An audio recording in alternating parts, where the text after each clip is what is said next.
What happened? We had to try and restart. We're not getting on the algae. We have to get on the algae, otherwise there's no fucking point.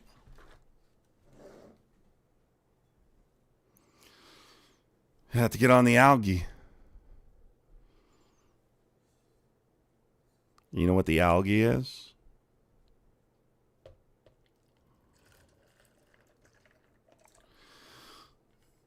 Hey, honeys, thank you for the flower for 30. Appreciate you. Why does it show up that symbol like it's lagging? Is that some kind of emote or something?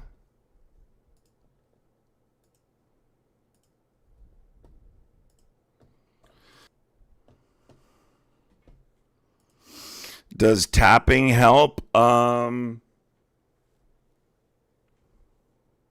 Tapping? I don't think you can tap on YouTube. I don't know.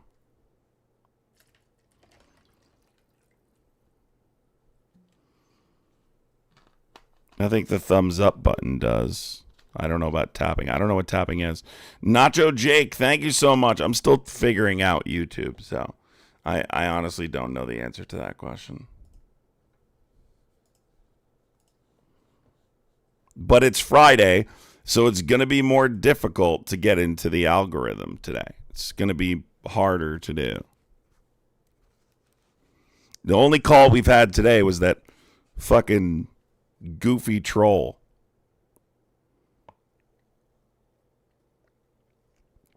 And one child.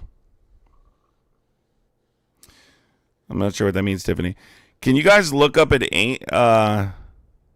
Angel Blue Eyes comment, and it has like the little circles like it's lagging? Is that an emoji, or is that comment actually not coming through? I don't even understand if that's is that an emoji, or is that comment really like not coming through? Nacho Jake, thank you for the GOAT trophy. Yeah, I don't know how to work this out. Believe me, I'm still trying to figure it out myself.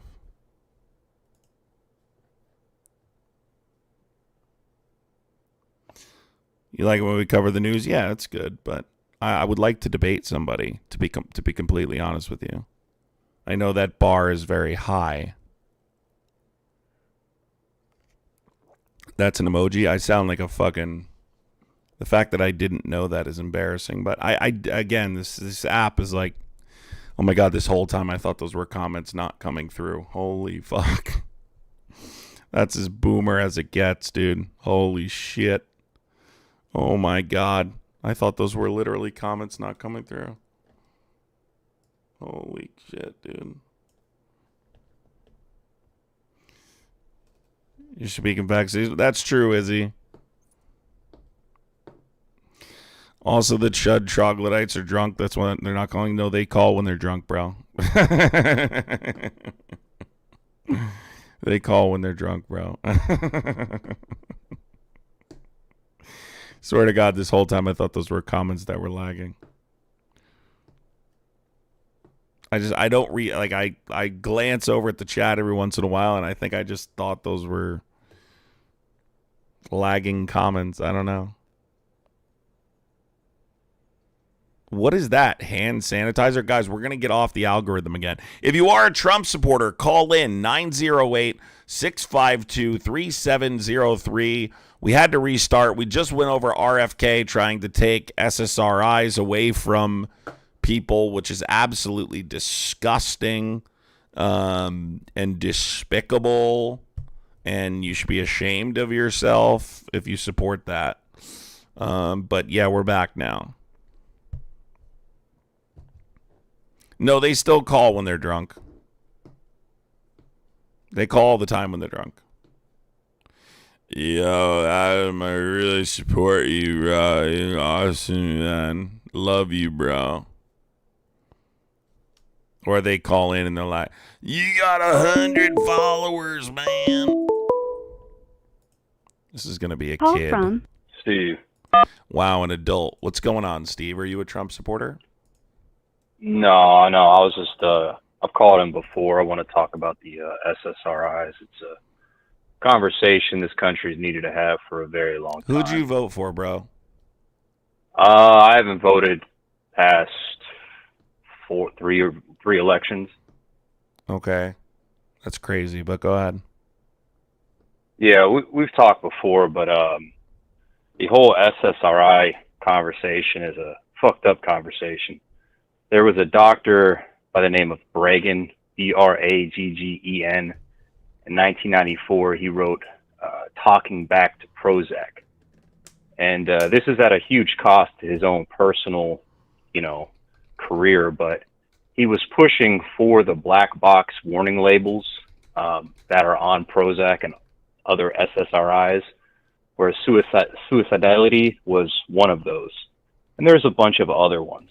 But he was the initial guy pushing for the black box warning labels. Now, I don't agree with Trump, his administration. I'm not a fan. And the majority of researchers and scientists who've exposed SSRIs hate Trump. Most researchers and scientists don't agree with what you're about to say. Are you sure about that? Positive. You think there's more science that proves that SSRIs are harmful to people than not? Yes, No, there is. That's an insane statement. Okay. You think there's more research and science to support that SSRIs do more harm than good to people? That's your statement? You know what the largest study ever conducted is, and who it's by, and what it's on? Specifically? It's out of the University of College London by Joanna Moncrief and several other You mean specifically on SSRIs? Yes, it's about serotonin and its connection to depression. Yes, and? So I would refer you to that study. I'm telling you that there's more clinical research and studies out there that say that SSRIs are widely considered to be more helpful than harmful. And you're claiming there's more information that proves they're more harmful than helpful. That's what I was disputing, your statement. Yes, 2022 in Molecular Psychiatry. There was a publication of a 17 umbrella analysis. So there were 17 studies in this large study out of 2022. I don't have these studies in front of me. So well, I would highly suggest to find that study. It's called the serotonin theory. Have you ever read research that contradicts your claims, or do you just read research that supports your claims? The contradictory research, for the most part, if you look into who's writing those, they are in the pockets of the pharmaceutical companies who want to push drugs. For the counter research, I'd have to pull up the study. Exactly. I can't remember the guy's name off the top of my head. So you can cite all of the studies that support your claim, but you can't cite I'm citing the largest. I'm citing the largest study that's ever been conducted in medicine, and this one that I'm referring to is it, because it's comprised of 17 smaller studies. That when we're talking about the number of people involved in the clinical study, this particular paper that was published, they studied everything about serotonin. What is the largest study that's ever been conducted in medicine? What's it called? The title is The Serotonin Theory of Depression, a Systematic Umbrella Review of the Evidence. So the largest medical study ever conducted is the Our Future Health Initiative in the United Kingdom. And which that's is a long-term cohort study. Yeah, Our Future Health. It has the most people. So of course, a study that has also this is PubMed, right? I'm just debunking your claim. See, when someone comes up and they have these claims about medicine and they have no experience in medicine, like yourself, right? No, I do have experience in medicine. I do have experience in medicine. Okay, what's your experience in medicine? I'm a biochemist. I did anti-cancer research. I can't verify that that's true. I can't. I can tell you exactly what I did research on, but the FDA... But you just made a claim that wasn't true, right? So the point is... No, the FDA has for a very long time, has been able to receive large lump sums of money from pharmaceutical companies. Yeah, I'm aware of this. I'm aware of this. What's the study called? let's just put that... so I can look up and Which see what it is. It's called the serotonin theory of depression, a systematic umbrella review of the evidence. That's the one that I'm completely referring to. That is a very systematic what? A systematic what? I'll start from the beginning. The serotonin No, just theory after of a systematic. You know it, right? You've read it. Umbrella review of the evidence. That's the end of the title of the document. And everyone should be reading this because it's very eye-opening information. And it was Bregan, who is an MD, who was pushing in '94 with his first book about the side effects of Prozac. So basically a study that links that there's no evidence linking low serotonin with depression, right? That's the claim of the study. It's not that there was no evidence. This serotonin pathway is very specific when it comes to depression. But that serotonin imbalance is not supported by science, correct? This study significantly had proven. I'm not sure you've read this that study. I got to be honest. That there was no link between the levels of serotonin in the brain and depression. That's what it had broken down. But I'm saying this study does make the claim that serotonin imbalance is not supported by science, correct? No, it is supported by science. They studied the only thing they didn't do in this study was literally go so invasive to cut someone's brain open and study them in a particular way for the serotonin levels. I'm actively trying to read a summary on this study right now. So there's obviously a lot of criticisms of this study, obviously. Of course, and we have to search who's criticizing this particular study. Do they want to push more serotonin reuptake inhibitor drugs? Well, right now I'm on PubMed, and I don't know. I mean, if you research each individual... I have not gone down every contradictory study of this particular one, but this is 17 studies that were being reviewed under an umbrella analysis. So honestly, I would have to go through all of this to try and debunk it as thoroughly. But I'm sure if I spent a few hours with it, I could give you a legitimate argument. But I was simply here to say you're the idea that there's more data and more scientific evidence that SSRIs cause more harm than good is just not true. There's absolutely more. There's a long history of people trying to ring the alarm bells that there are these side effects that are extremely dangerous. There are definitely side effects. Do you think SSRIs save people's lives?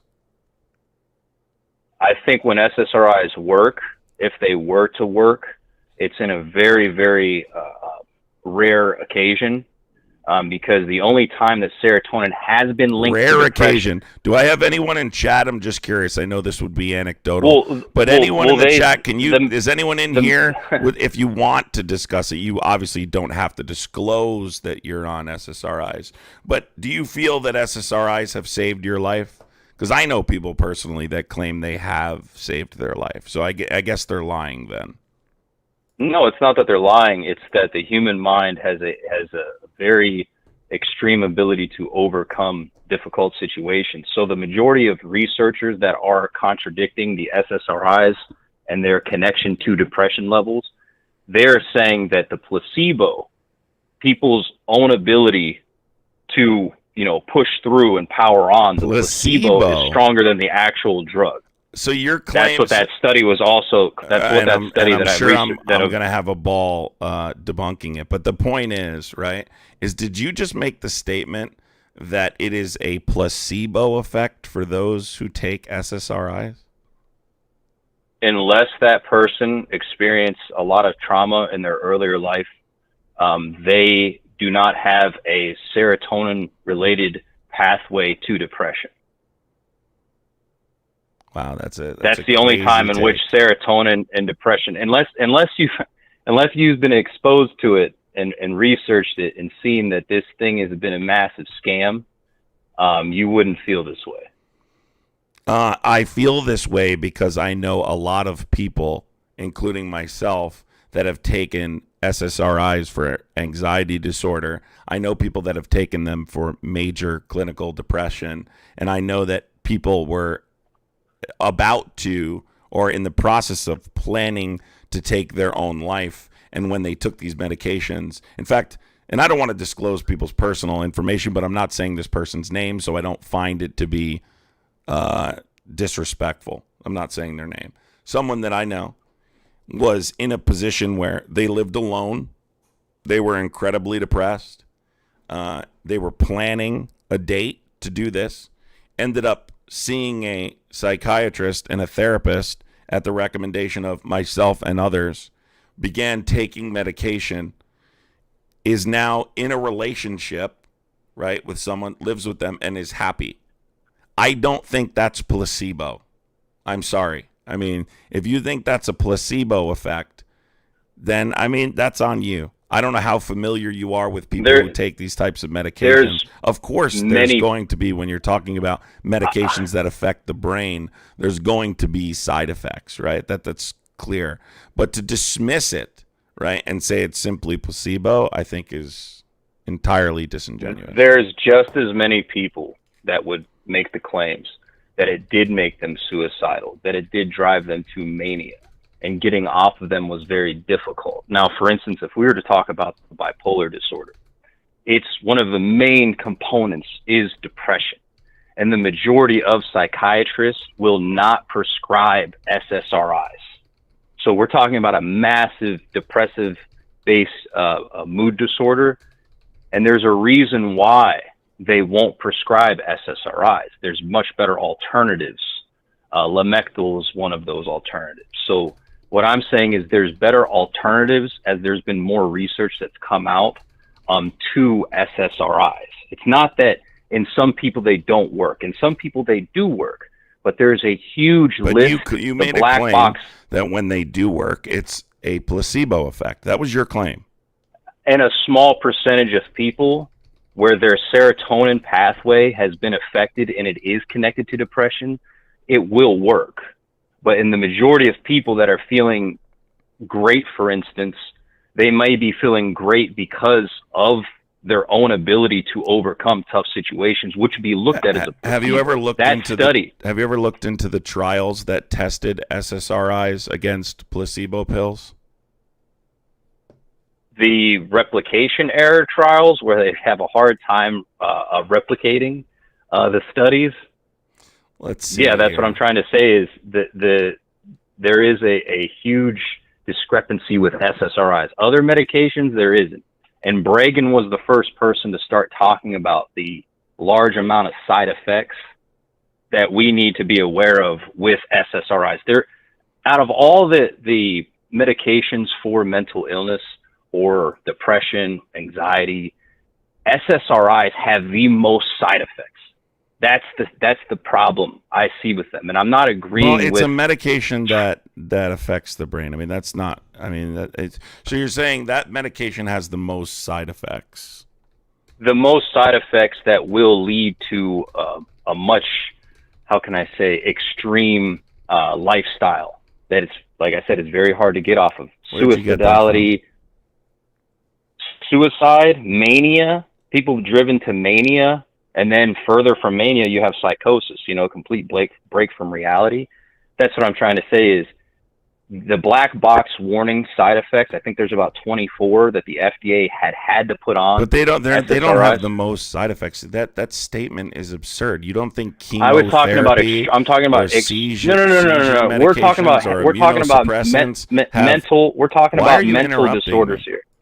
Because you're talking about something completely different. Okay, do they have less side effects than older antidepressants, right?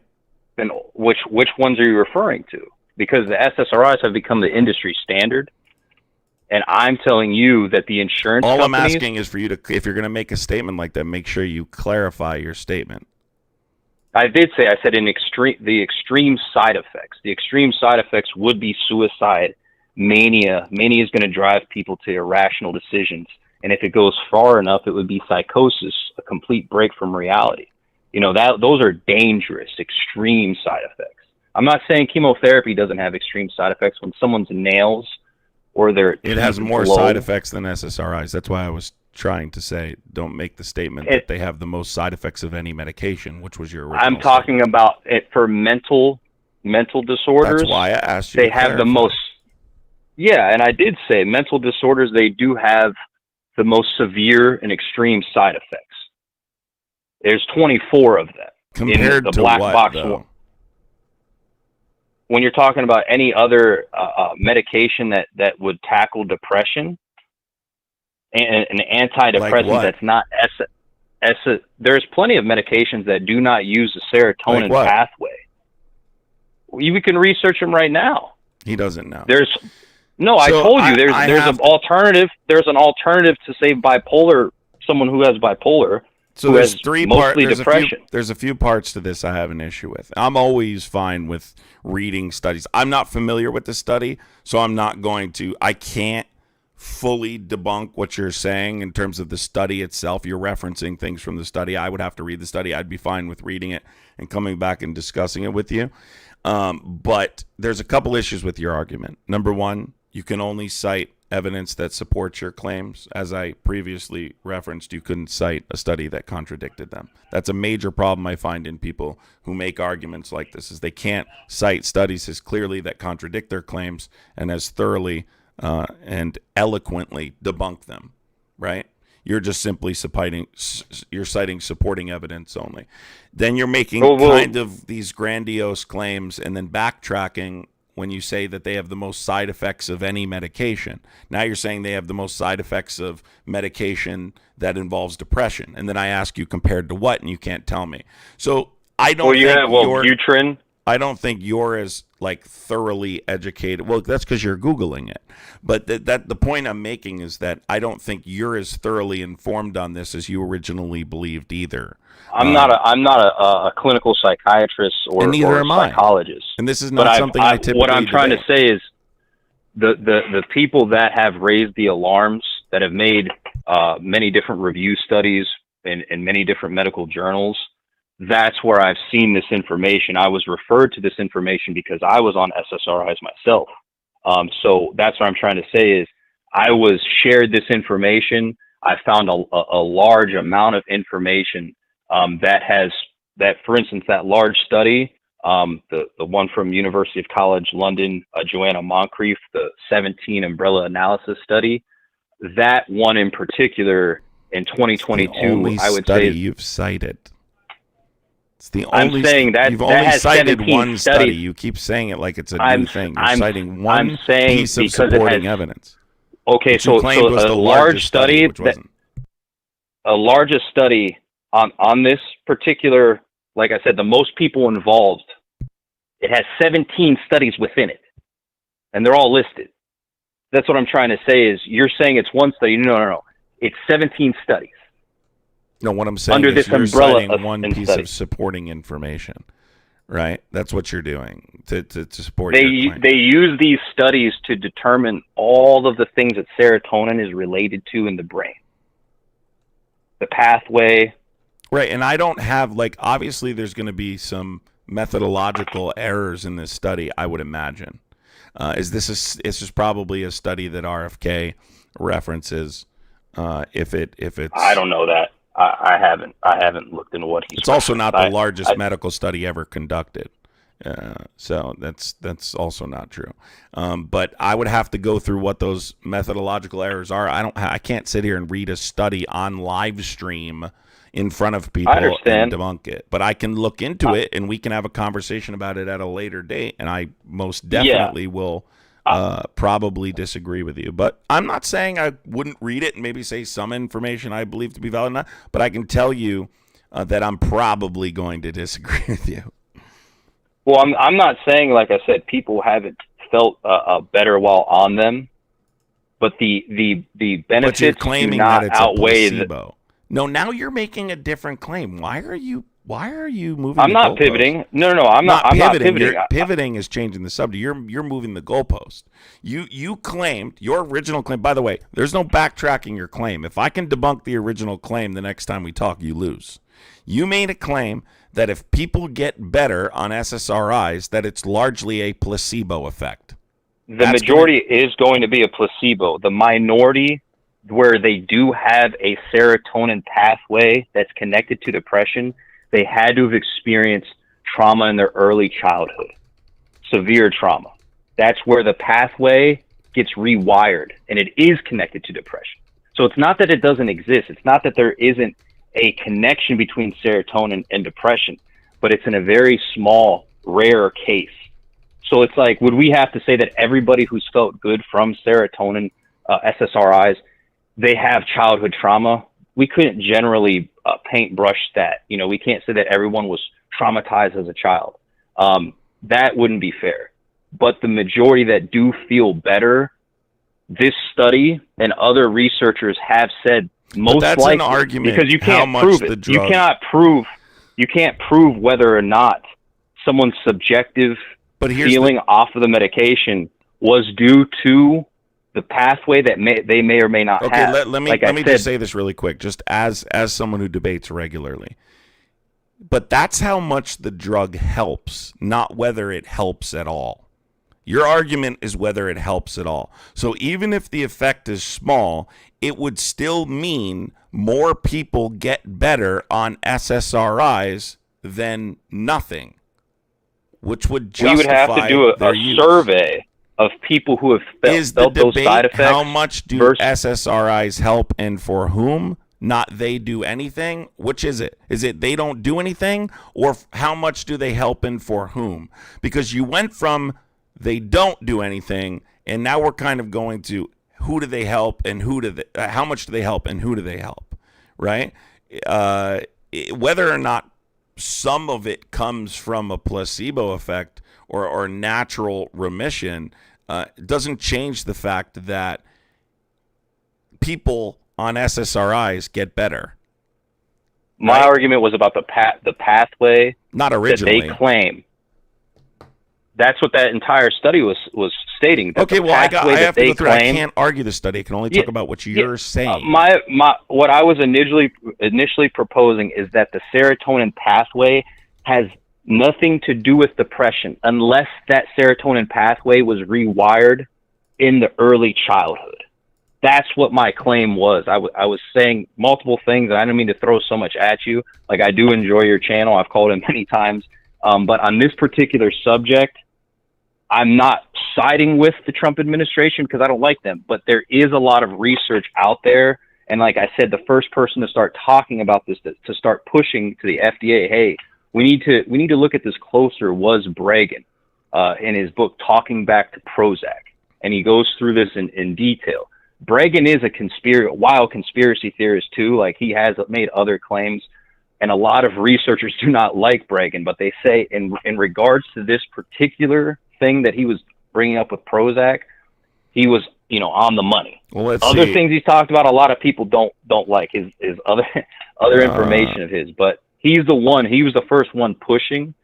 And it was at let's read. What are some of the methodological flaws in the study? Have you researched this at all? I mean, again, I haven't read the study, but I can say we'd have to go through the 17 studies within there. Umbrella reviews normally reanalyze existing meta-analysis with their own quality checks.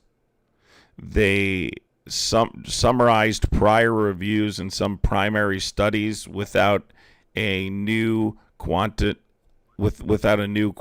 synthesis. I don't know. I haven't read through this. The authors created their own non-standard quality assessment scheme. Have you read through any of these? They glossed over robust evidence. They glossed, and who's writing this counter? This is from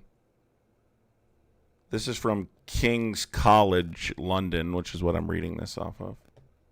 And I think the person who's making these claims was a beneficiary from that. They also that person, I believe, from downplayed Kingston. or misdescribed findings on serotonin receptors. That's what I'm trying to say. Is there's one particular person? Actually, there's a few. But this that is a made totally claims different against one this too. This is,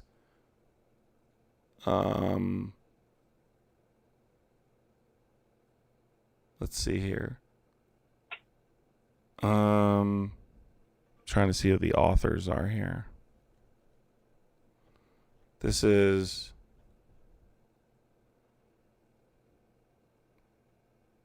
because you're just kind of like downplaying every criticism. Anybody who cites a methodological error as someone getting paid by big pharma. I mean, there's a bunch of names here. There's 18 names here. Jolene L.A. Young. And that's what I'm saying is we would have to go down the list and see if they have anyone they're connected to deep pockets within the pharmaceutical So do you industry. just discredit the study entirely if they're in any way tied to big pharma without considering the information? If they have an incentive to make money from supporting SSRIs, I would want to question their intentions. I'm not saying every single one of them is wrong, but if they have here's criticisms here that they misrepresented receptors, the 5-HT1A receptors. That misstep changes how decreased binding should be interpreted. Like, there's major issues with this study, dude. What the fuck? Which particular one that they're referring to within the 17 umbrella there's analysis? Several different reviews here on PubMed. I don't know if you've read through them, right? I haven't, but again, I'm trying to explain. Is the serotonin hypothesis theory of depression still relevant? Methodological reflections motivated by a recently published umbrella review. And this is Peter Falk guy. Are you familiar with who that is? Department of Psychiatry and Psychotherapy at the University Hospital LMU in Munich. And this is Hans-Jürgen Moeller in the Department of Psychiatry and Psychotherapy in the University Hospital LMU Munich. Are you going to say that they're paid? Look it up right now. I would go through the list. They're listing several methodological errors in the study. Things that are just blatantly wrong and easily disproven. Okay, so my question is, from 1994 until 2022, there has been a large amount of people within the psychiatry realm, psychology realm, that have been stating certain things about SSRIs that, in compared to other antidepressants, they have less, how can I say, less advantages to the benefits. Can I ask you a question, though? Can I ask you an honest question, sure. though? Can you tell me, have you researched what what connections the person who wrote the study that you're citing has? Is there any benefit to, holistic medicine or something like that?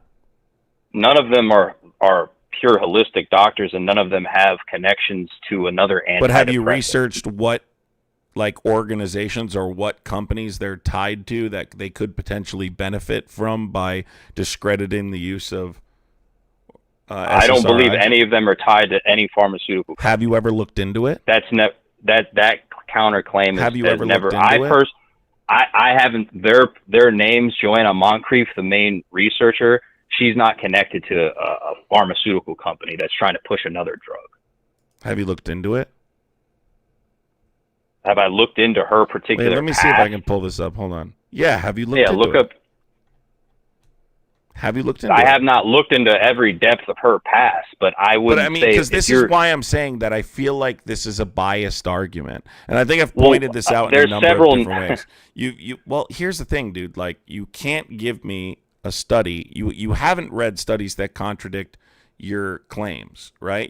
You should know those studies as well as the studies that support your claim. That's what an honest researcher does. When I'm researching some kind of political, this is obviously outside of my normal political realm, but when I'm researching something political, right? And I'm trying to find something out, I always look at what the other side is saying so that way I can decide what's true and what's false. It doesn't appear that you're looking at any evidence that contradicts your claim, only supporting evidence.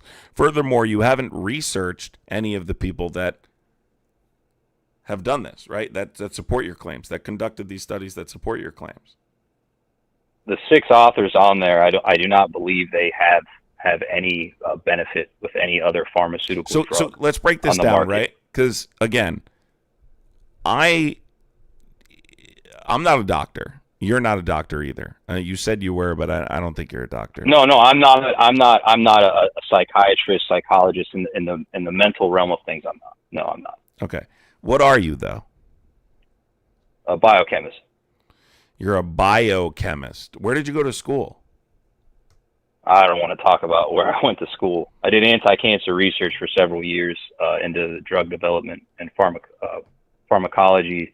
Pharmacokinetics. Okay, why has there been? Let me just ask you a basic question. Why has there been no advancements made in the studies of pancreatic cancer in the last, I don't know, several decades outside of the most recent? We can get into that. Well, I mean, because I'm testing your knowledge. I'm just curious.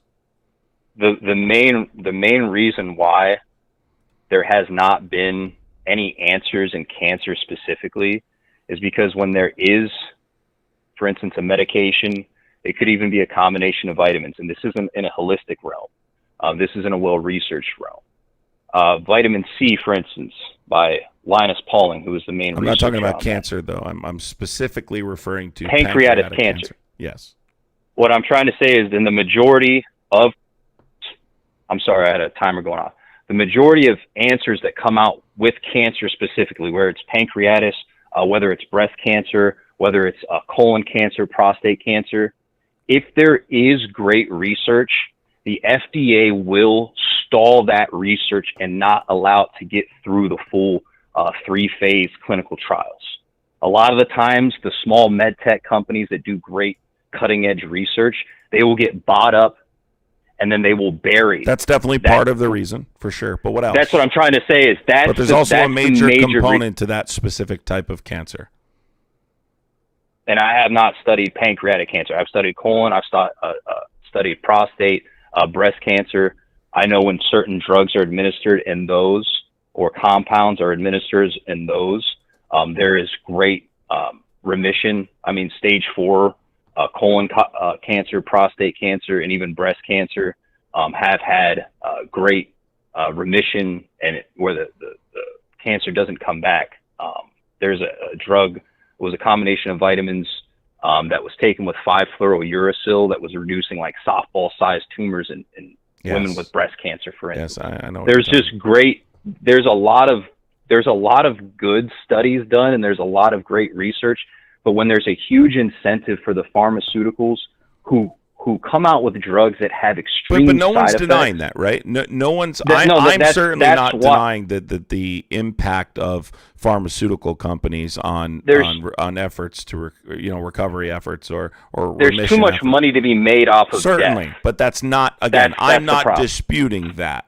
But I haven't looked specifically into pancreatic and what the issue is with specific pancreatic, because all cancers are different. Where the tissues, where it becomes right. Here's where I'll leave this discussion. Okay, specifically as it refers to the placebo effect, right? Regardless of whether or not you believe it to be a placebo, you will concede that people get better when they take SSRIs, correct? There can be X amount of people who feel better, and then there can be X amount of people who will go and say, yeah, I had all these side But are effects. you conceding? So it's dependent upon the person. I can say that to a certain degree, yes. Are and then SSRIs to the other degree, better than a placebo, but not a magic bullet? I wouldn't say so, because then we're way off. So I have to read the study and go through it.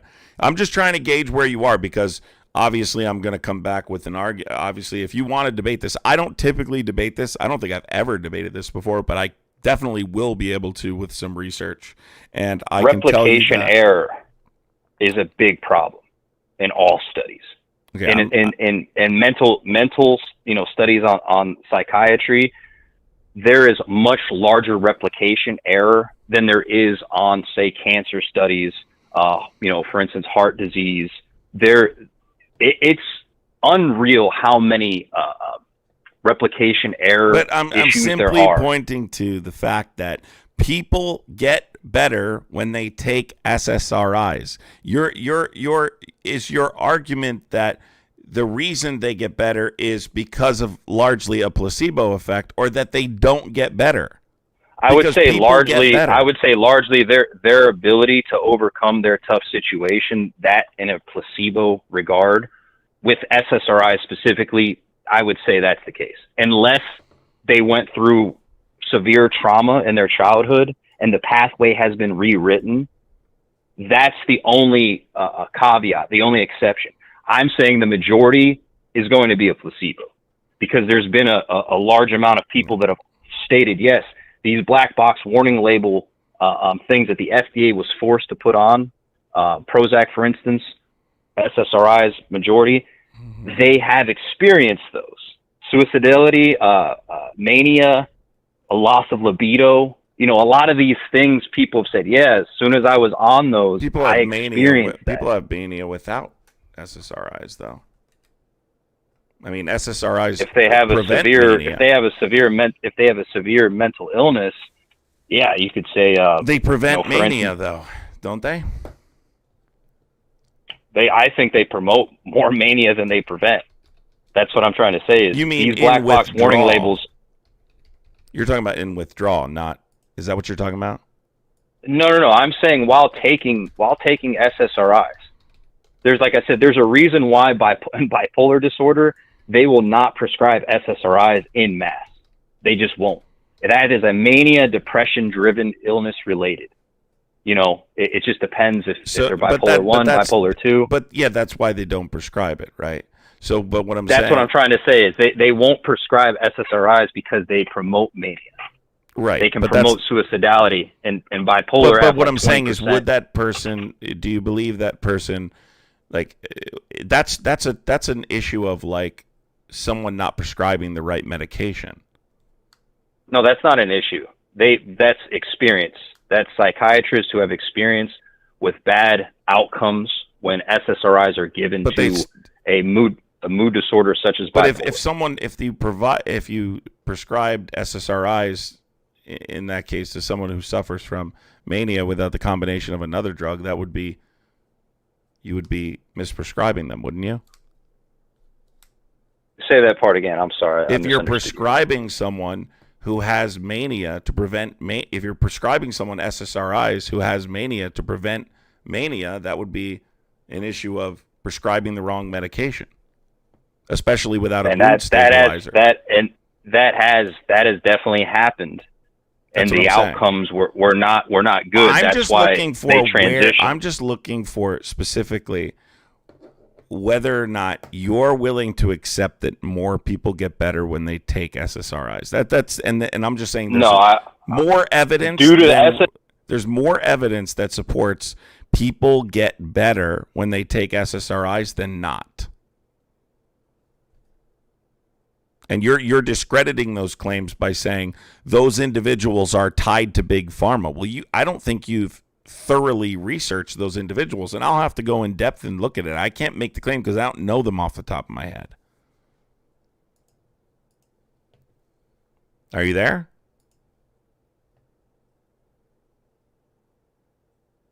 I don't know where this guy went. I don't know, folks. I can't believe I'm arguing this, and it just seems to me like I don't know. Am I lost? Am I going crazy? Is it me? Is it me? Am I the problem? Is it me, folks? I don't know.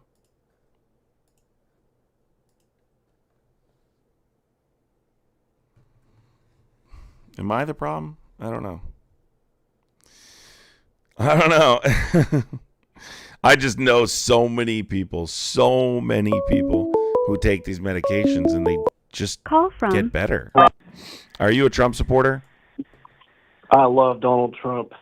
Okay, so would you like to have a conversation about why you love him? Yeah, I'd like to have a conversation. You love a politician. Can I just say off the bat how weird it is to say you love a politician? I mean, that's bizarre. I never would say I love a politician. That's too bad for you. Bro, I'm loving a politician is straight up weird. Okay, let me ask you this. Let's ask What the if you were chat. married Does to a anyone in politician? here love? Whoa, hold on. What if you were married to a politician? Could you say you love a politician then? Are you trying to be a troll, or do you want to have a legitimate conversation, dude? I said you never say it, but obviously there's situations in which you would. But I don't love them because they're a politician. In that case, I would love them because I have a personal relationship outside of their career. So that wouldn't Okay, be let's ask applicable. another question. Sure. Let's say Do you lived support the under war in George Iran? Washington. Do you support the war in Iran? Can I ask a question first or no? Can you stop trolling and tell me, do you support the war in Iran? Yeah, I support it. Okay, why? I think it's very entertaining. Dude, how old are you? You don't sound like a kid, which is crazy that you're trolling on a Friday night. Like, think of all the possibilities on a Friday night that you could be doing. You could be out on a date. I'm not No, listen, trolling. let's break this down, right? You could be out on a date. You could be, hanging out with your buds. Like, you could be playing video games, watching a movie, and instead, you're in your room in your boxers calling me. You could say that about literally anyone in your chat, buddy. No, these are Yeah, you adults. could.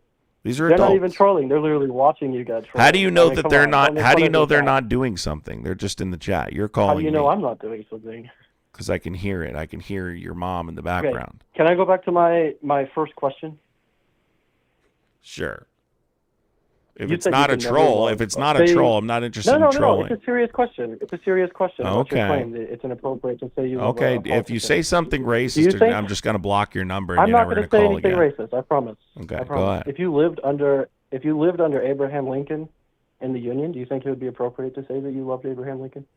No, it wouldn't be. Really? I would never Really? say I love anyone that I'm not The man with. who saved or your my country. children. The man who saved your country. You wouldn't have No. any love for him. No, I'm good. I'm good with the Then we love just statement. fundamentally disagree. Okay, You I think don't. it would be? But do you think be Donald Trump crazy is to say saving that- the? Well, that's a false equivalency anyway, because Donald Trump's not saving the country. Well, I think we have a difference in normative values. Okay, tell me, how is Donald Trump saving the country? I think he has gotten the most people, maybe even ever, politically engaged. And it's directly because he's the most entertaining president in American history. Juliana said, I cleaned my entire bathroom. That's great, Juliana. I'm always glad when people are productive while listening to the lives.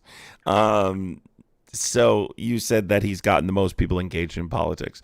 Yeah, but engaged in politics in what way, right? Like in a productive way, like analyzing research and, coming to a conclusion on a particular topic, or just being a troll? Because I think, yes, there's quite a few people engaged politically. I don't think that's due to Donald Trump necessarily, but he certainly causes people to watch him. I don't think that's necessarily a good thing, though. They're not becoming more educated as a result. I mean, I bet in the long term that probably will be what happens. And in the meantime, I mean, can you deny that Donald Trump is funny? Can you deny that he's entertaining? Not intentionally. He's funny because he's Really? stupid. I mean, he was a reality TV show star for what, 20 years? Why do you say star? He wasn't a star. Really? I feel like everybody in the country who was over the age of like 30 knew who Donald Trump was in 2016. Believe it or not, not everyone did. I mean, people in certain areas did, for sure. Just knowing who someone is doesn't necessarily make them good, though, right? I can name people that are not good. People know who they are, and they're not considered good. Well, we're not talking about in a moral sense, We're anyway. talking about if he's a star. That was the claim that you made. It wasn't a star. Oh, that he's a star? No, I think younger people wouldn't have known him if he wasn't the president of the United States. I mean, not everyone watched The Apprentice. Not everyone watched The Apprentice, dude. I hate to tell you, he's well known in like the Northeast specifically. Maybe they've heard his name, know him. I think if you asked prior to his presidency, I think if you asked people in like the Midwest, for instance, they wouldn't know who Donald Trump was if they didn't watch The Apprentice. Yeah, but I mean, like a lot of people probably don't know that much about Sabrina Carpenter, but she's definitely a star. Okay, I mean, you maybe whatever, a star, cool, great. I guess he's a star. What about it? But I mean, I think at the very least, I like these gotten the electorate engaged. I like these gotten people politically motivated. I think Well, Hitler the Hitler popular would get sentiment- people politically motivated too. That doesn't mean it's a good thing, right? I mean, not necessarily, but I think a lot of the time it is. You think And if Hitler was involved in our political system, some kind of modern day Hitler, clearly he'd get people engaged politically. That wouldn't mean it was good for our political system, right? Just because people are engaged doesn't mean they're engaged. I don't think that Hitler did get that many just people because people are engaged. Yes, but out of fear. Out of fear. No, I don't think that Hitler got that many people politically engaged. Out I think of that fear. political sentiment. No, I think that you're just wrong in your claim. Like, I don't know what the electoral turnout of Germany in 1933 was. I don't think it was that high. So then how are you pretty making low. the claim? What I'm saying is it's out of fear in that case. And once the Enabling Act was passed in 1933, people were generally scared to speak out against Hitler. Well, I mean, before the Nazi Party came into power, I don't But think we're that not many talking people were about voting Germany. in We're Germany. talking about our system. And I said if Hitler ran in our modern day system, he would obviously get people more politically engaged. We're not talking about the specific turnout in 1930s Germany. We're saying if Hitler got involved in our current modern day political system, clearly more people would get engaged. Not necessarily good or bad, right? I think most people who are racist, anti-Semitic would get engaged to support the idea of anti-Semitism being in our government. That's not for good reason, right? So just more engagement doesn't necessarily automatically mean it's good. I mean, I agree with you on some points, but I mean, at the same time, that probably means more people voting in local elections, more people getting their interests represented, right? I mean, do you just think I that don't know. doesn't I work? don't think it's necessary. People voting in local politics is not a result of Donald Trump. But I just looked it up. Adolf Hitler did increase political engagement in Germany. Let's see. Okay, National well, maybe voter. I'm- Let's look at the national voter turnout. I'm just trying to dunk on you really quick.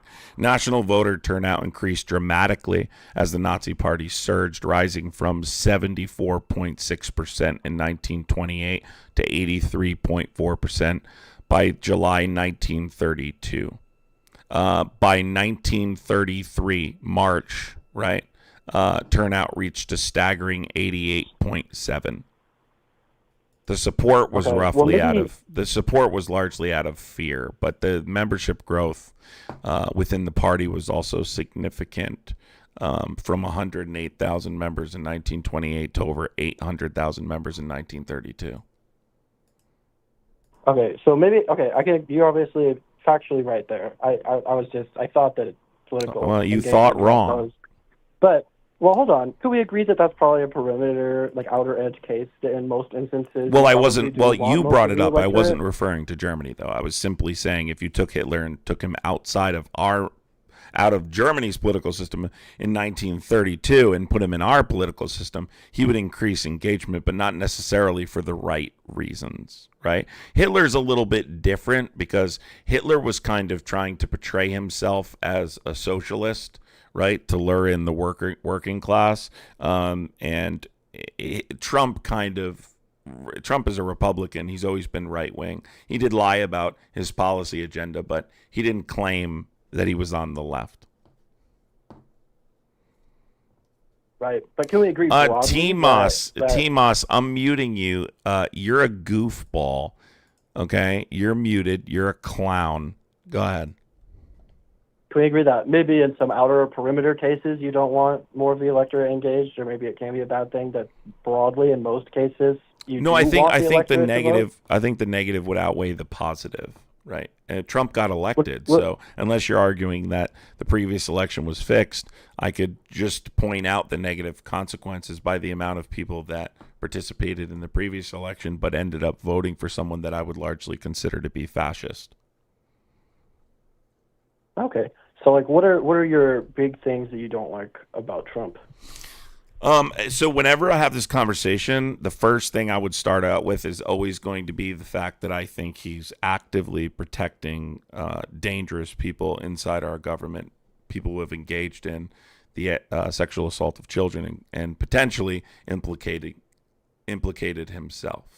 And there's a major conspiracy to cover that up. So I think that has to be my biggest problem with Trump. If I'm having a serious discussion outside of any domestic or foreign policy, it's always going to be that Donald Trump is actively covering up the largest PDF file conspiracy ring in the history of our country, and potentially protecting some of the most powerful people in the world from being outed to the American people. So, okay, I have two issues with that. Is it okay if I ask Yeah. you these two questions separately? Well, the first one is that, like, I can agree that, at least in getting the files released, it's taken a lot more pressure for Trump to do it, but I would say he's the only one that's done it, right? Like, we didn't see, I mean, do you hold Biden to the same standard? He's the only one that did what? Standard. I'm sorry, he's the only one that did what now? I mean, we didn't see the files released under Biden, right? Like, it happened. But they're under not Trump. being released. Well, there's reasons for that, but they're not being released under Trump by choice. They're being released by under Trump because he's being forced to release them. I mean, he signed the bill. He didn't veto it.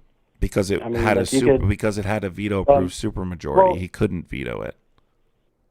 I don't actually know if that's true, but hold on. Even then, Okay, like, look up what is a hold on. You just said you don't know if that's true. Before we continue, let's look up what a veto-proof supermajority is. He can technically veto it, but the veto would be overridden. Well, no, even then, if Trump vetoed it, I don't think it would go through. I think too many Republicans would bow down. What are you talking about? Only one. Wait. You're wrong. Please. No. Please. Let me get just one fact in. Doesn't this kind of help with my whole politically engaged thing? No, we're talking about. No, you're proving my point. More people being involved because Trump's a PDF file. So are there PDF files that support Trump because he's potentially engaged in this kind of conduct? Well, through my discussions, I believe that to be the case. So let's point out what you just said. So you think Republicans would back down? The whole Epstein thing has been cheerled by the conservative movement. Hold on. If we didn't have Trump, we would never have the Epstein files. And that goes back to my political engagement point. So first of all, you made an argument that's not true. You said that you think Republicans would back down had he not signed the bill and vetoed it. First of all, Donald Trump tried to prevent Republicans to signing on to the discharge petition before this even started. He didn't want the bill to go to the House. So he called people like Lauren Boebert into the Situation Room and pressured her and tried to convince her not to sign on to the discharge petition because he didn't want the Epstein Transparency Act to go to the House. He knew it had tremendous support from both sides. There were no Republicans that were going to back down. They were standing firm. He tried before the legislation even went to Congress.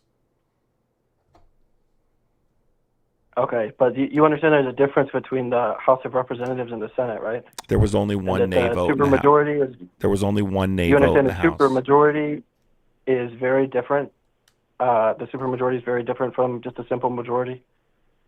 What? This guy is an idiot. And so how many nay votes were there between the House and the Senate? And what does unanimous consent mean? Well, obviously, there was one nay vote in the House. I'm looking at it now. And unanimous consent in the Senate, which means what?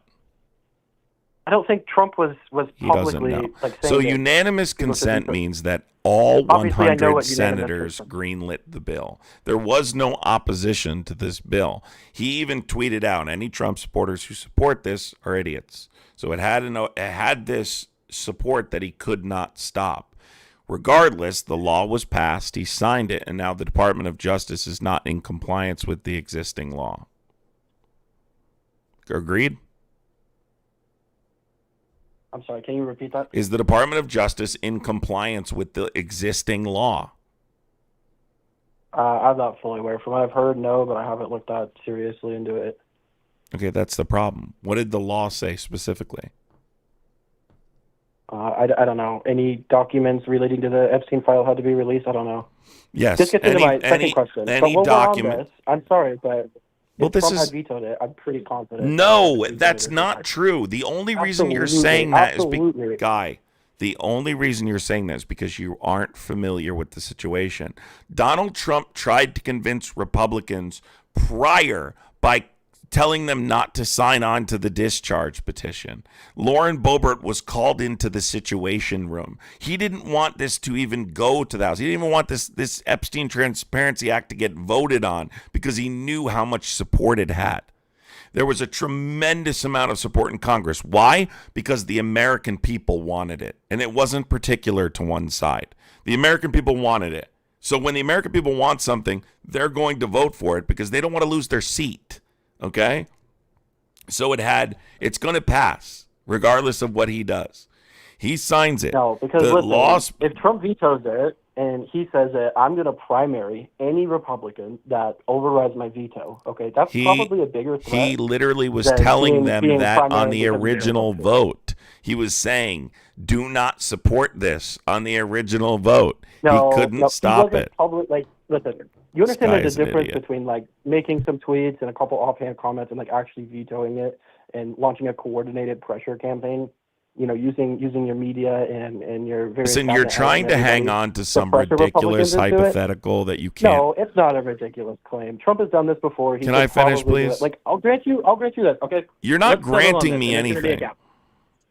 No, let's settle on this. There's going to be a gap. I'll give it 50-50 chance Trump could veto it. Maybe his veto works, maybe it doesn't, okay? But you have to grant that there's some possibility he could have vetoed it. I don't have to grant it. You don't know what you're talking about. Okay, then you're delusional. Okay, I'm delusional. You don't know what you're talking about. You don't know what you're talking about. So we're just not going to agree on that. Trump has vetoed multiple things before. You don't know what you're talking about. So let me finish. I absolutely do. Okay, cool. So tell me, what did the Epstein Transparency Act say specifically? I don't know. It's relevant. We're exactly, because you don't know what you're talking political about. Power here. No, we're not. What we're talking about is that the Department of Justice is actively obstructing justice at the orders of the president. That was the original claim, that the Department of Justice is actively not complying with an existing law passed by Congress. It was simply citing the overwhelming supermajority to mention that it was a veto-proof bill. If he could have vetoed it, he would have vetoed it, dummy. Okay? He didn't veto it. He signed it. So none of this is relevant. The point is that this bill is law, not temporary, right? From now until they're all released. And any attorney general is responsible for fulfilling this law. The acting attorney general, are you familiar with who that is? Yeah, it's Todd Blanche. And who is Todd Blanche? He's the acting attorney general. No, but who is he in his career? I believe he's a senator from, oh my God. Is it from Oklahoma or is he? No, he's not a senator. He's an attorney. He was Donald Trump's personal attorney, okay, during his criminal trial. He was his lead defense attorney. So Todd Blanche being Donald Trump's lead defense attorney and being the acting AG after firing Pam Bondi, I find to be incredibly problematic. But I bring this up because he's been the guy behind the cover-up. He's the guy who was standing next to Trump during his criminal case in New York when he was convicted of falsifying business records to hide campaign finance violations. Todd Blanche, right, and Pam Bondi haven't complied with the law. The law said all files must be released by the 19th of December 2025. I mean any information, whether or not the administration was considering investigations, any memos, anything related to the Epstein files released by December 19th, 2025. It is what's the date, chat? May 8th, 2026, and there are millions of files that still have not been released. Furthermore, they haven't complied with the existing redactions in the files. They've poorly redacted files. They've redacted the names of potential perpetrators. They haven't redacted information related to victims' privacy, which was included in this bill to protect those people specifically. So they've just obstructed justice very clearly, muddying the waters surrounding this case so that way Donald Trump wasn't implicated. Okay, so I'll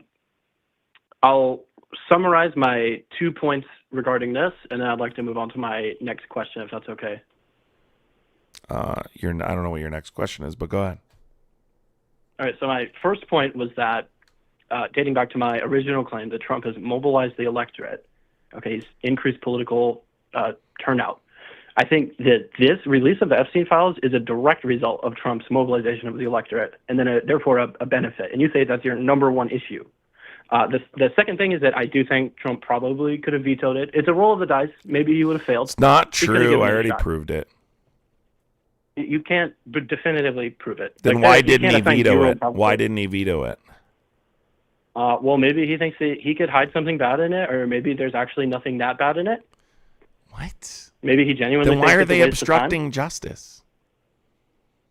I don't know. I'm not there. Exactly. Exactly. But, well, hold on. Out of what has been released, this is my second point. I haven't read through it because I've never seen anything that compelling in the Epstein files. You What haven't actually read points to the fact that there's a global cabal of pedophiles? Like, I genuinely haven't seen anything that that points there's to a that. global cabal. So first of all, what we've seen is a number of high-profile individuals, a lot of them belonging to this administration, Howard Lutnick being one of them, who just gave deposition and lied during said deposition, by the way, involved in a relationship with this guy, Elon Musk, Bill Gates. Do you think they all just coincidentally had a relationship with this guy who happens to be a pedophile, a guy who no one knows how this individual obtained his wealth, this guy who has connections to intelligence agencies across the globe, in particular the Mossad? I think there's quite a bit of evidence that points to the fact that there's some kind of global conspiracy absolutely zero happening. evidence is what you're telling me. No, I'm not. There's not even circumstantial evidence. So wait, here. if a bunch of There's rich and pure famous speculation. people are all friends with the same pedophile, right? And there's information that indicates they participated in that category of crime, right? That's not evidence There's that zero there's evidence that shows that they participated in that category. Really, from there's what I understand. zero and evidence. And the fact that they know him, I haven't seen anything. If there's zero Where's evidence, the evidence? so there's Who did what? Was Howard Lutnick? I'm pretty sure from what I saw, he met him a handful of times on the So island. if that's the case, can you tell me why Howard This was all Lutnick? after his conviction. Can you tell me why Is Howard? there any evidence children were ever on the island? Can you let me finish? And yes, there is How is this your evidence number one children were issue? on the You don't- island as a part of Ghislaine Maxwell's trial. If you know anything about it, can you please let me finish? Can you, if that's the case, can you tell me why Howard Lutnick has lied about Epstein? Because he doesn't want to be associated with him, obviously. No, why? publicly, What? but, Wait. Why not tell the truth if you haven't engaged in any criminal activity? Right? He claims he saw him. What do you mean? Last in 2005, and then we get evidence in the Epstein files that he visited the island in 2012. Do you not find that to be troubling? At some point, you have to take the. But that's not evidence of a crime. What you're doing is you're trying to say You're trying to create an unreasonably high. You're trying to create an unreasonably high burden of proof for pedophiles, which is extremely disturbing. Any burden of proof, any. Sure, any is victims' testimony evidence? Are victims testifying that Howard Lutnick raped them? There's victims' testimony that Trump engaged in the sexual assault of children in the files. Have you not read the files? Verified. I'm pretty sure the FBI chased down all of those leads and showed that Not those true. were, the FBI and the Department of Justice. Not true. The Department of Yes. Justice actually, in one of these cases, previously deemed this victim credible in a case in Which Jeffrey one? Epstein's case. The names are not. What's the victim's name? The names aren't. The name of this victim is not released to protect their privacy, clearly. But this what can I look up to verify this? You can What can I go look up into to the verify Epstein this? files and type Trump's name and go start reading them because you haven't read them. Watch, I'll prove it. Can you name one file that talks about Trump in the latest release? There's the one where he threw a baby into a lake. No, that wasn't the latest. That wasn't the latest release. That wasn't the latest release. That was the one that Republicans talked about because it was an FBI report and they thought they could easily discredit it. You haven't read the files. You haven't even looked at the latest release that involved the victim's allegation. But this specifically is an allegation that the Department of Justice, a victim that the Department of Justice previously deemed credible. Okay, And why did they not do her credible anymore? Why did they not? Yeah, what changed? No, I think previously because Epstein. Who is this? Like, come on, Guy, I'm going to hang up on you if you keep being disingenuous. disingenuous. Right now. You're being disingenuous. Previously, in the case of Jeffrey Epstein, meaning the Department of Justice said this victim's testimony about Jeffrey Epstein was credible. If the testimony about Jeffrey Epstein was credible, why wouldn't the testimony given to the Department of Justice about Donald Trump be credible? I don't know. I don't know any of the circumstances. I'm asking for more. Well, I'm that's asking why for that's context. why I'm you asking for a need to link. take the time to understand it. This is why I specifically pointed out the fact that the Department of Justice is actively interfering with the release of the files. So what can I look up right now? What can I look up You right now can to look read up this, that read an article is about so this? go to Google right now. And I Okay. want you to type this in.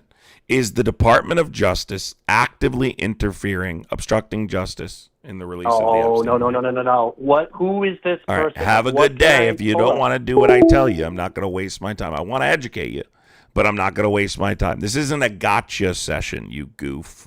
Okay? The entire point of this discussion is Donald Trump's personal attorney. I know this is difficult. Do you guys think I should buy a chalkboard or a whiteboard? Do you guys think I should buy a whiteboard to explain these things to these dummies? Like, honestly, tell me in the chat, do you think it would be useful for me to, like, set up a situation where I can buy a chalkboard, pin it on the wall, and explain these things?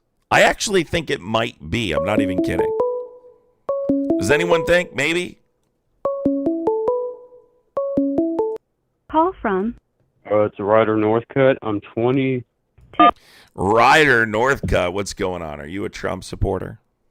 Well, you know damn well I am, and I'm here to teach you about the Epstein files, good sir. So I Okay, begin. teach me. Go ahead. All right. First off, a few things you should know about the Epstein files. Number one, it was originally found by Pam Bondi and Kash Patel from the FBI. They discovered that the CIA was putting Trump's name on documents, which This is is not true. interfering with evidence. This is not Okay? true. This How is is it not true? Can you provide a How's source? it not true? Okay, the source is in the Department of Justice, and I know you're going to say that's not a creditable It's source. not. It's also Pam in Bondi. Dan Bongino's podcast So and- wait, hold on, guys. This guy's trying to argue that his personal attorney, who is actively obstructing justice and refusing to release the rest of the files, said that his name was planted in the files.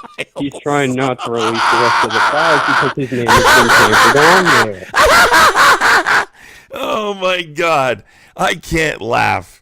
I literally can't laugh as hard as I Are you going to want allow to me right to now. explain the rest of this, or are you just going to sit around No, laughing you're like a spewing buffoon? misinformation. Are you going to answer my question? Why is the Department of Justice actively obstructing justice? Why is his personal attorney, who defended him in his criminal cases, actively obstructing justice, you troglodyte?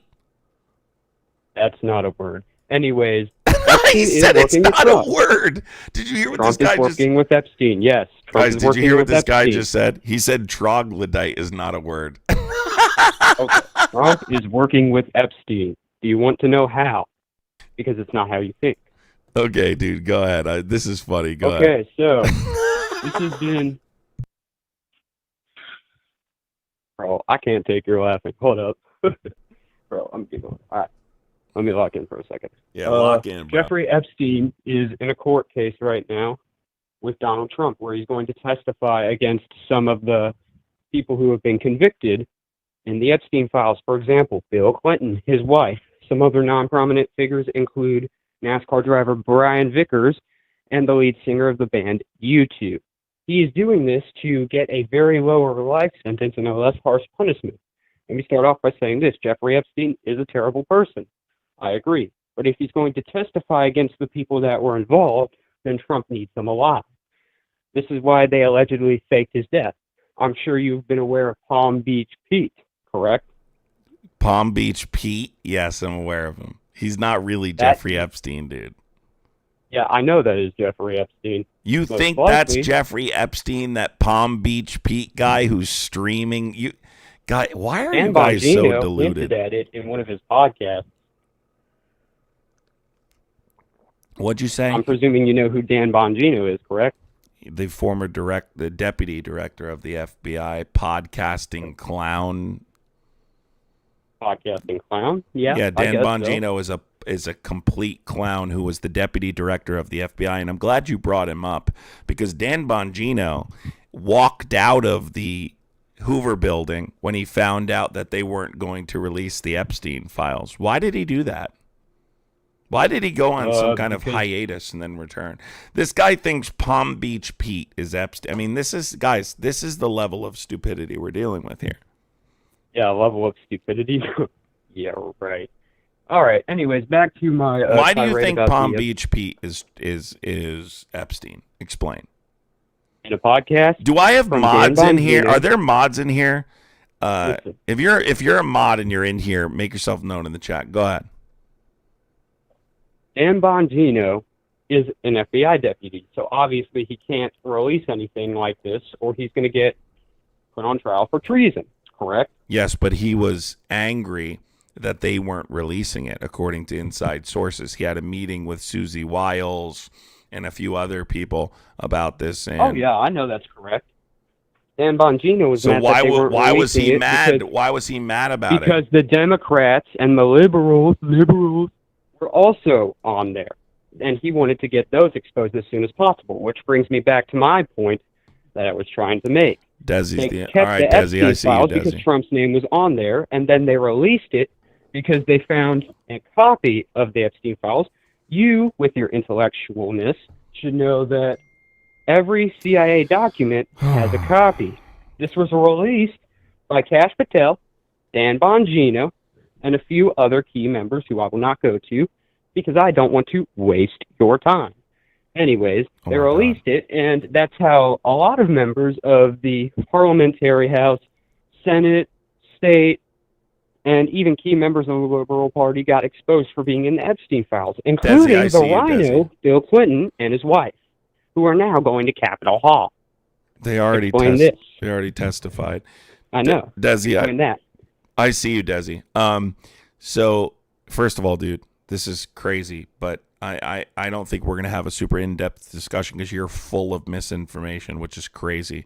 So Can I'm you just explain gonna it to me then? simplify this for you, like I tried to do with the sure. previous guest, because me right, I'll wasting listen. my breath going through every single conspiracy and debunking it individually is just a waste of my energy, and I'm not gonna do that. So I'm gonna simplify it for you, right? All right, here we go. Yeah, Capitol Hall. Yes, guys. Hold on. I'm sorry. I'm really not trying to laugh. This is very funny. So, can you tell me, right, why is the current attorney general, who's Donald Trump's personal attorney, obstructing Covering up evidence? justice and not releasing all of the information?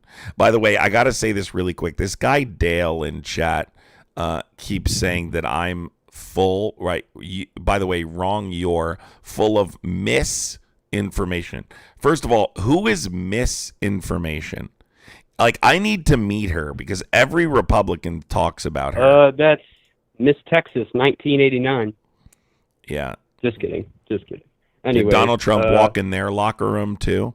So can you tell me why the Department of Justice is actively interfering with the release of the they're Epstein file? interfering. Hold on, We'll before I'm done. Okay. Lee, thank you so much for the Venmo, Lee. Says, thanks, Adam. Appreciate you, Lee. Thank you so much, Lee. Guys, I would appreciate contributing to the... Oh, my God, I didn't set a gifting goal tonight. Fuck. All right, guys, I would appreciate completing the gifting goal. If you do support the live, would appreciate it. Go ahead. Adam's track name is misinformation. Go ahead. Go ahead, bro. So they're covering up, the Department of Justice is covering up information. That is correct. But would you care to hear me explain why, or in your words, try to explain why they're doing this?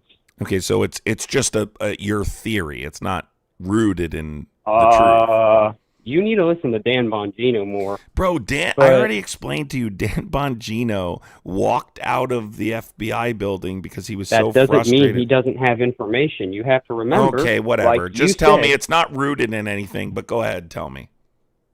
Okay.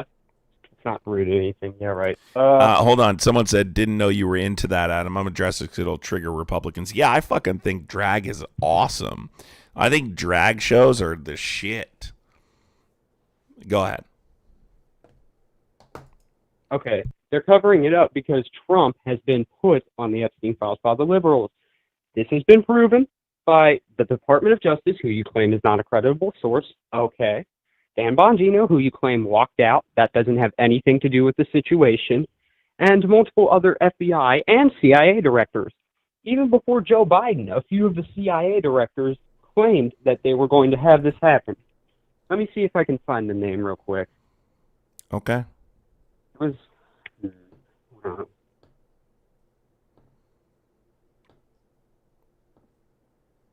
uh, I think it should be. Dude, when you Burns, say something like, is the Burns, shit, William J. guys, Burns. when you There say we go. something is the shit means it's cool. It means, you like it. I don't know if you don't know that terminology. The shit doesn't mean bad. Oh, dear Caller is Lord, brain God dead. help That's me. right. Caller is brain dead. Correct. Good job. Don't worry about what the chat is saying, okay? Worry about what we're talking about. Pretend it's late at night. We're cuddled together. We're watching a movie. We're sharing the popcorn. Oh, perfect. You have cheddar all over the sheets because you're disgusting. Anyway, go ahead. Okay. Their name was William J. Burns under President Biden. They claimed that this was going to be an operation to take place in case Trump ever got back in office. I am sure you have heard of Operation Doomsday, or there's another name for it. But Is this Operation guy Doomsday, saying a lot while saying nothing at all, chat? You tell me. Is this guy saying a whole lot without saying anything at all? Okay, it's basically where... Oh, Why New World Order, is the that's what it's Department called. of Justice actively interfering with the release That's of the Epstein? what I've just answered. No, you Do didn't. you want me to answer it again? Go ahead. Okay. Like I said, the Department of Justice has been they have been tampering with evidence, yes, but tampering with evidence that doesn't technically exist. It does exist, but it doesn't. Why are you saying this? Why are you let's saying go over this? this. So, Okay. first of all, have you Thomas Massey? Are you familiar? By the way, this guy Herb Key is really mad about people super chatting. So keep super chat. He's very triggered. Manny, thank you so much, Manny. Jay Garzilla, let's go. Misinformation contributes to the goal. Facts. I love misinformation. She's the best. Dawn K, thank you for the $5 super chat. Look forward to you every day here in TikTok. Appreciate you. Thank you, Dawn. Appreciate it so much. So, dude, the point is, right, Thomas Massey has already gone over this. What you're saying is even different from what the Deputy Attorney General is saying about why they're not releasing the information. Okay? Would you like to tell me? Yeah, they're basically trying to say that we've released everything that we think is relevant, and Pam Bondi said that everything else is like video footage and things like that they don't want to release to the public. But that's not what the law says. The law says you have to release everything by default. No, not by default. They can go to there's absolutely stuff in the bill that states that you should redact names and remove information related to victims' privacy. So then, if that's part of the law, then why is this a problem? Correct? Because they didn't release the files as they were obligated to by December 19th, as the law stated. They haven't complied with the redactions. They redacted names of potential perpetrators. They've done all sorts of things. Would you tell me what names they were covering up other than Sure, Trump? Elon Musk is an example of a name that was redacted in the files. Okay, can I explain this? Okay, so you just asked me, and now you're going to explain how? Go ahead, I guess. Okay, sorry. You still haven't Donald answered my Trump- question, but go ahead. Okay, I'll get to your question in a second, because I feel like it's the same question over and over. But Donald Trump is working with Elon Musk because Elon Musk is intelligent, and he knows how to advance technology rather than bring it back, and he knows how to not corrupt the world. You know why he bought Twitter? Oh, my God. Why? You know why he brought Twitter? 210 Rain, Twitter. Christopher, misinformation is a baddie. I agree, Christopher. Go ahead. Why? Tell us your theory, knucklehead. My theory? You're a Okay. knucklehead, bro, but go ahead. Okay. I'm such a knucklehead that I'm going to tell you that Elon Musk bought Twitter so it could be free speech, because Facebook, Twitter, and every single other platform did not have free speech for Republicans, because they are all under one corporate thing Does called free Google, speech- that's just not like true. YouTube. And guess what Google's TikTok's owned not by? owned by Google. I'm primarily on TikTok. It's not owned by Google. TikTok is a China-based company. No, it's And not. It was bought China and sold. worked with a liberal government. It's actually That not point a is not China. valid. It's actually not. It's owned by Byte. It was previously owned by ByteDance, who owns a minority share. It was sold to a U.S. company who typically favors the right. That's okay. Tell me this then. Google is owned by Alphabet Incorporated, correct? So here's the point: if it's free speech, is free speech only apply to people who push conservative views, or is it people who also push liberal leftist views? Oh no, it's people who push liberal leftist. Then why have The problem people been is, banned the for only being things that critical? were put on there were liberal leftist views. That's Everyone not who true. tried to advocate and tell what was actually going on, for example, with COVID, either got taken out or got their posts removed. And that's why Elon Musk bought Twitter. Yeah, to make that's not X true. a place for everywhere to have free speech. Yeah, and that's yes, what it he has said. backfired somewhat with NSFW shit, but That's what he said, overall, but that's not actually true, right?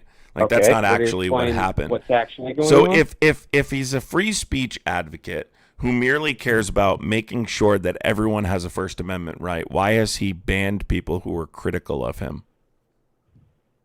And people who are critical of him, like He quite literally has banned people who were outspoken against him. Mother of Sassholes, thank you so much for the $4.99 super chat. Misinformation is my favorite drag queen. Yes, W misinformation in the chat. Can I have names? Yeah, I don't know their names off the top of my head. I can look it up for you though. Okay. Keep got all night. I can be here 2 more hours and 20 more minutes. You're definitely not going to be here for 2 more hours. I know I'm not. I can guarantee that. I mean, I know people specifically. So Elon Musk has suspended several high-profile journalists and critics from Twitter, now X, who were critical of him or covered his business dealings. In December 2022, key individuals banned or suspended included reporters from the New York Times, CNN, the Washington Post, alongside trackers of his private jet, Donnie O'Sullivan from CNN, Ryan Mack from the New York Times, Drew Harwell from the Washington Post, Micah Lee from The Intercept, an independent journalist, Aaron Rupar, Steve Herman, critics and researchers, Lynette Lopez of Business Insider, who reported on Tesla, Chad Loder, a left-wing researcher, a jet tracker performed by Jack Sweeney, who ran the Elon Jet account. More recent suspensions, Ken Klippenstein, The Intercept, Stephen Zetti of the Texas Observer were suspended after reporting on Musk. Musk alleged that the journalists were, he claimed a bunch of things about them that weren't true. He basically said that they were violating community guidelines, but they were all consistently critical of him. Go ahead. CNN is a horrible place to be referencing. That's people not the who got point. banned. They still have free speech. You said it's about free speech. They have free speech. Yes, I agree with this, but you can't spread misinformation because that's all right. not Let me called read free this. speech. Let me read this chat. Two-time Rain Christopher says that, caller, I earnestly believe you should seek help for your mental health. I worry you are losing touch with reality. Yes, that. Listen, I'm being honest with you, dude. You are basically spewing Twitter arguments. You're not actually giving me a legitimate reason. You're not actively like combating my claims. You're just spewing Twitter shit. You can't substantiate. My original claim. Let's do it. My original claim. My original claim was this: the Department of Justice, currently consisting of Donald Trump's personal attorney, has obstructed justice. Is correct? actively obstructing justice and interfering with the release of the files. And Unless I you know what the Epstein Files Transparency Act says, you're not going to understand why he's obstructing justice. If the files were not released by the 19th and had no approval from Congress, he's actively interfering with the law. But they've outright stated they're not releasing the files. They're admitting they're doing that. Thomas Massey just did an interview with Tucker Carlson, right, and said that a future attorney general will have every possibility to criminally prosecute every person in the Attorney General's office for not prosecuting this case effectively and interfering with the release of these files. Okay. I know what the Epstein Transparency Act is, by the way. It requires the Department of Justice to release all the records of Jeffrey And Epstein did they? and all the investigation And did they? prosecution. They did not do that. Why? Correct. What I've said before, because That's not there's what false they're information saying. put on there by the CIA. Dude, you're making Which that I've up. told Can you give and me a I've linked source? you multiple sources. Dude. Okay, what's the source? Dan Bongino's podcast. Dan Bongino's podcast is not a source, you chud. Dan Bongino walked out. What does this have to do with anything? Because Does I'm this still pointing make out it, the does this fact make him that... uncredible? No, I'm simply pointing out the fact that he was clearly upset with how the release went down and he didn't want his name attached because at the time they were facing high levels of scrutiny. But regardless, Dan Bongino's podcast is not a legitimate source. That's a person. Okay?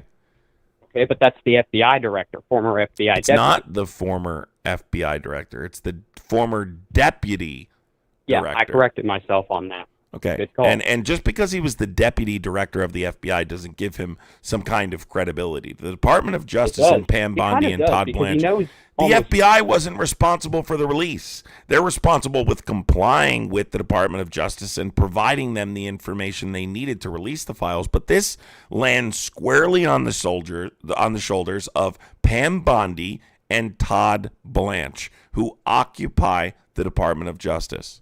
And anyone who participated in that cover-up, of course. But specifically, Pam Bondi and Todd Blanche. Okay, let's go on a bit of a different tangent here. Are you telling me that there were not any Democrats, I'm not going to call them liberals, but Democrats who were not in the Epstein file? No one Trump said did that. not expose. Any rhinos who were not in the Epstein file? What's a rhino? Can you spell rhino for me? R-H-I-N-O. Okay, Rhino, what is aka the a H Republican who's stand actually for? a Democrat. What does the H stand for in the acronym? I'm sorry, can you repeat that? Yes. Can you tell me specifically what the H stands for? Do you understand what rhino is? Rhino is an acronym. What does it mean?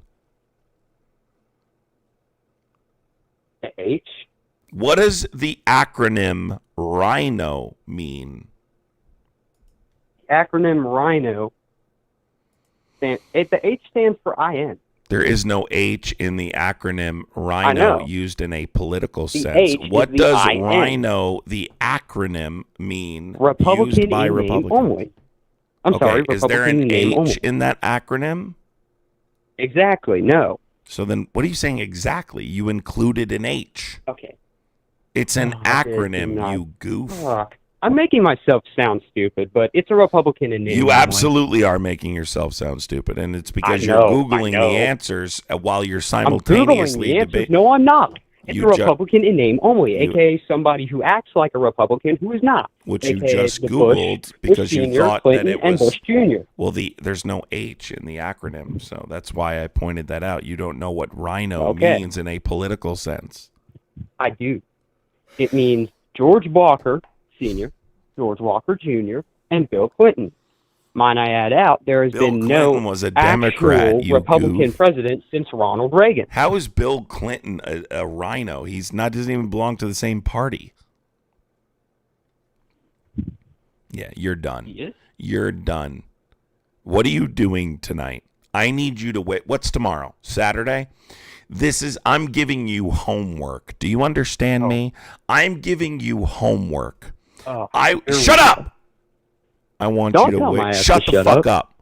I want you to wake up early in the morning, and I want you to get dressed, and I want you to start knocking on doors, and I want you to find the first elderly person that needs assistance, and I want you to spend at least 2 hours either getting their groceries for them, raking their yard, sweeping off their front step, and report back to me tomorrow. Don't be fucking late.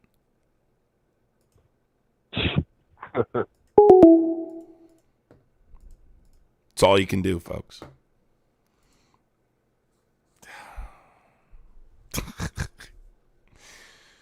That's all you can do, folks. You have to give them homework assignments because, Cali veteran OIF. Why don't you call in, Cali veteran? I try and tell them to go help elderly people because I used to have an elderly neighbor that I would help on a regular basis, and she would leave like trays of food on my front step. I'm not even kidding. Trays of like lasagna, ziti. I don't live there anymore, but she was such a sweet lady. I miss her. I think she actually passed away. Are you a Trump supporter? Yep. How old are you, bro? What? How old are you? I'm 24. Okay, and what's up? You said earlier something about the drug that don't help, the SSRIs. You sound like what? Dude, we're not talking about that. That wasn't me. That was a guest that said that. Yeah, I was know, arguing the I opposite. agree with him on his stance. Okay, that's great. But we're not talking about SSRIs, dude. We're not doctors. You chuds trying to debate medicine is so pathetic. I mean, that guy wanted me to read a specific study I'm not familiar with. I will absolutely destroy his argument when I can read it and go through the methodological errors, but I'm not familiar with it. I don't typically debate medicine and their effects, right? Unless it's specifically related to some kind of political matter. But I'm certainly not debating it with you. So, would you like to talk about politics? Yeah, sure, but I just want to say that that he was right. No, he wasn't. Stop spreading misinformation on my fucking live. All right, get lost. I just want to say he was right. No, he wasn't. So no, we're not allowing you to spread. Here's the thing. When did we stop considering the people's credibility in terms of their education and their profession, like their professional experience? Why are we giving people like that the opportunity to even discuss these issues on a level that could influence others? Like, what the fuck? RFK is not a doctor, okay? He's a clown. I usually let, topics involving medicine and things like that up to people who are experienced in said profession. I am certainly not. Are you a Trump supporter? Yes, sir. How old are you? 32. Okay, can you be a little bit louder? Maybe you're on Bluetooth or something? Yeah, I'm on my Bluetooth. Sorry. What's up? So my question to you is I'm very kind of in the middle of everything. I don't have opinion on much, but some things I do. What would you have? With the situation that's going on in Iran right now? What do you think? Besides attacking them, what do you think would have been the best course of action? You have a crazy amount of background noise, dude. So I would have said that diplomacy would be the most productive way forward. We were in. I mean, it's very easy to solve this, right? Can you give me one other time historically a country has surrendered these capabilities without diplomacy? No, I cannot. Because it's never happened. So diplomacy is always the answer. I would also point to, additionally, the Trump administration conducted operations in the summer of 2025 claiming they had obliterated their capabilities to develop these nuclear weapons and then claimed it was a primary objective months later. And that's largely my issue with, claiming it to be a primary objective. Okay, so I guess my question is it's kind of unprecedented to have to deal with the situation when it's a terrorist state. So that's kind of hard. Like, diplomacy is kind of always an issue when it comes to situations. No, when it's not necessarily, right? So I would look at countries like North Korea, Russia, who continuously threaten the West, who want to harm the West, who have the capabilities you so fear Iran may one day be in possession of. Why are those countries any less dangerous than Iran? Let's start with North Korea. No, I don't disagree with you. They're all dangerous, but I think at some point, that Iran is, the amount of terrorism and terror that they've sponsored across the whole world, without the capability, of a nuclear weapon, and then giving them that capability, I think that's a different story. So all I would say, dude, is that looking at whether or not that's a legitimate primary objective would be the first part of the discussion, and that's obviously going to start with considering from the point of the JCPOA and the decision to tear up that agreement to the operation conducted in the summer of 2025, claiming we obliterated these capabilities and then claiming it's a primary objective months later. Additionally, Israel has been claiming for the last 3.5 decades that Iran was 2 weeks away from developing a nuclear weapon. How can you be 2 weeks away from developing a nuclear weapon for 3.5 decades? Doesn't make any sense, right? That's absolutely an absurd claim to make. That it's possible to be 2 weeks away for 3.5 decades. So I think they don't have credibility in the claim that they're 2 weeks away from developing nuclear weapons. Furthermore, the Secretary of State already claimed publicly that that Israel was planning an attack, and these were preemptive strikes to prevent them from attacking U.S. military bases, which I think definitively proves that Israel is actually the imminent threat, and there is no justification for a hostility defense when it comes to this war in particular. Outside of this, instance of war, with their past, it's kind of it's kind of like a double-edged sword, it's kind of justified in a sense, and sometimes it's not. So it's kind of a tough situation, I think, all around. Well, not in regards to the nuclear aspect. Just not in general, regards to the nuclear aspect. So when it comes to the nuclear aspect, right, I'm simply pointing out this is what the administration lays out as a primary objective. And I'm pointing out that the administration has already previously claimed that we destroyed these capabilities, okay, through the bombing of 3 different sites, right, in Natanz, Esfahan, and Fordow. In an enrichment center, we dropped B-52 bombs. We hit a nuclear technology center with Tomahawk missiles, and the administration claimed we obliterated these capabilities. When I combined that with the fact that the country we're doing this operation in cooperation with, Israel, has also been claiming for the last 3.5 decades that they're in possession, or 2 weeks away from being in possession of nuclear weapons, it doesn't sit well with me that they're actually about to develop nuclear weapons. I think that the United States was desperate for a hostility defense. I think as a part of the initial decapitation strikes, they were hoping to get the Iranian people to uprise against the regime, not understanding how decentralized and multi-layered that government really is. So it was an unprepared campaign by an incompetent administration that ultimately resulted in being stuck in between a rock and a hard place in regards to the choking of the Strait of Hormuz.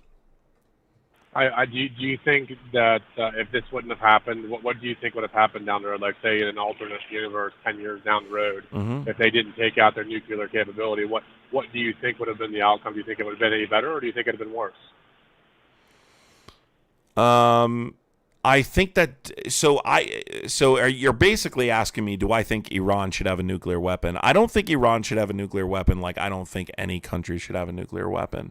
I think there's a number of different elements to this conversation. One is going to be, I don't think the United States has the moral high ground to be the world's police and dictate whether or not other countries possess these capabilities that keep them sovereign.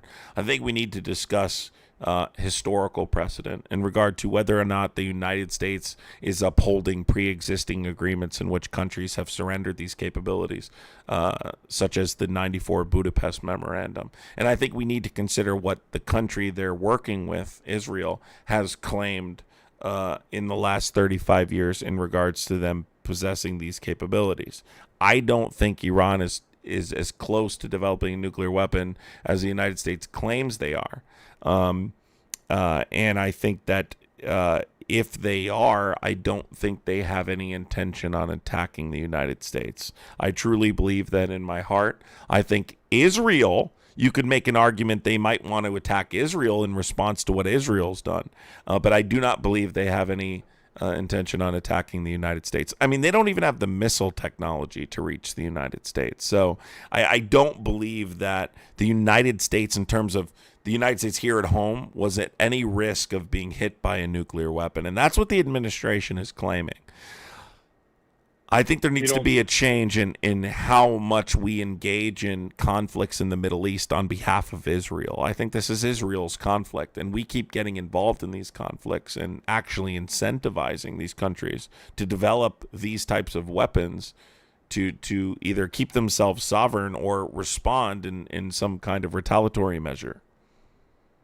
Yeah. So what about their ability to strike anywhere basically in Europe and the ally that we have in the region? Yes, but not the United States is what I said specifically. I mean, yeah. That's not a hostility defense that they could attack Europe. What does imminent threat mean? Let's break it down little by little here. I would assume that when I hear that word, I think of something that's going to happen today, tomorrow. Dale, cry about it. Dale Jr. fan. Sorry, what did you say? Say that again, dude. I said if I hear the word imminent threat, I think of something that's going to happen today, tomorrow. Right. No, imminent means about to happen, right? So an imminent threat, an example of an imminent threat historically would be like the Cuban Missile Crisis, right? Russia moving missiles into Cuba and pointing them at the United States. Iran was not doing that. Okay, that didn't happen. And they've not been able to substantiate that that's true. If you watch the House Intel Committee hearing, you would hear that our intelligence agencies could not lay out that there was an imminent threat within the next 90 days, let alone imminently, which you just conceded means about to happen in the next day or so. Yeah, so, I'm not saying that they did. I'm entirely attacking the idea that there was an imminent threat. But my overall argument is that the United States need not be involved, that the consequences of this war in regards to closing down the waterway known as the Strait of Hormuz far outweigh the benefits of,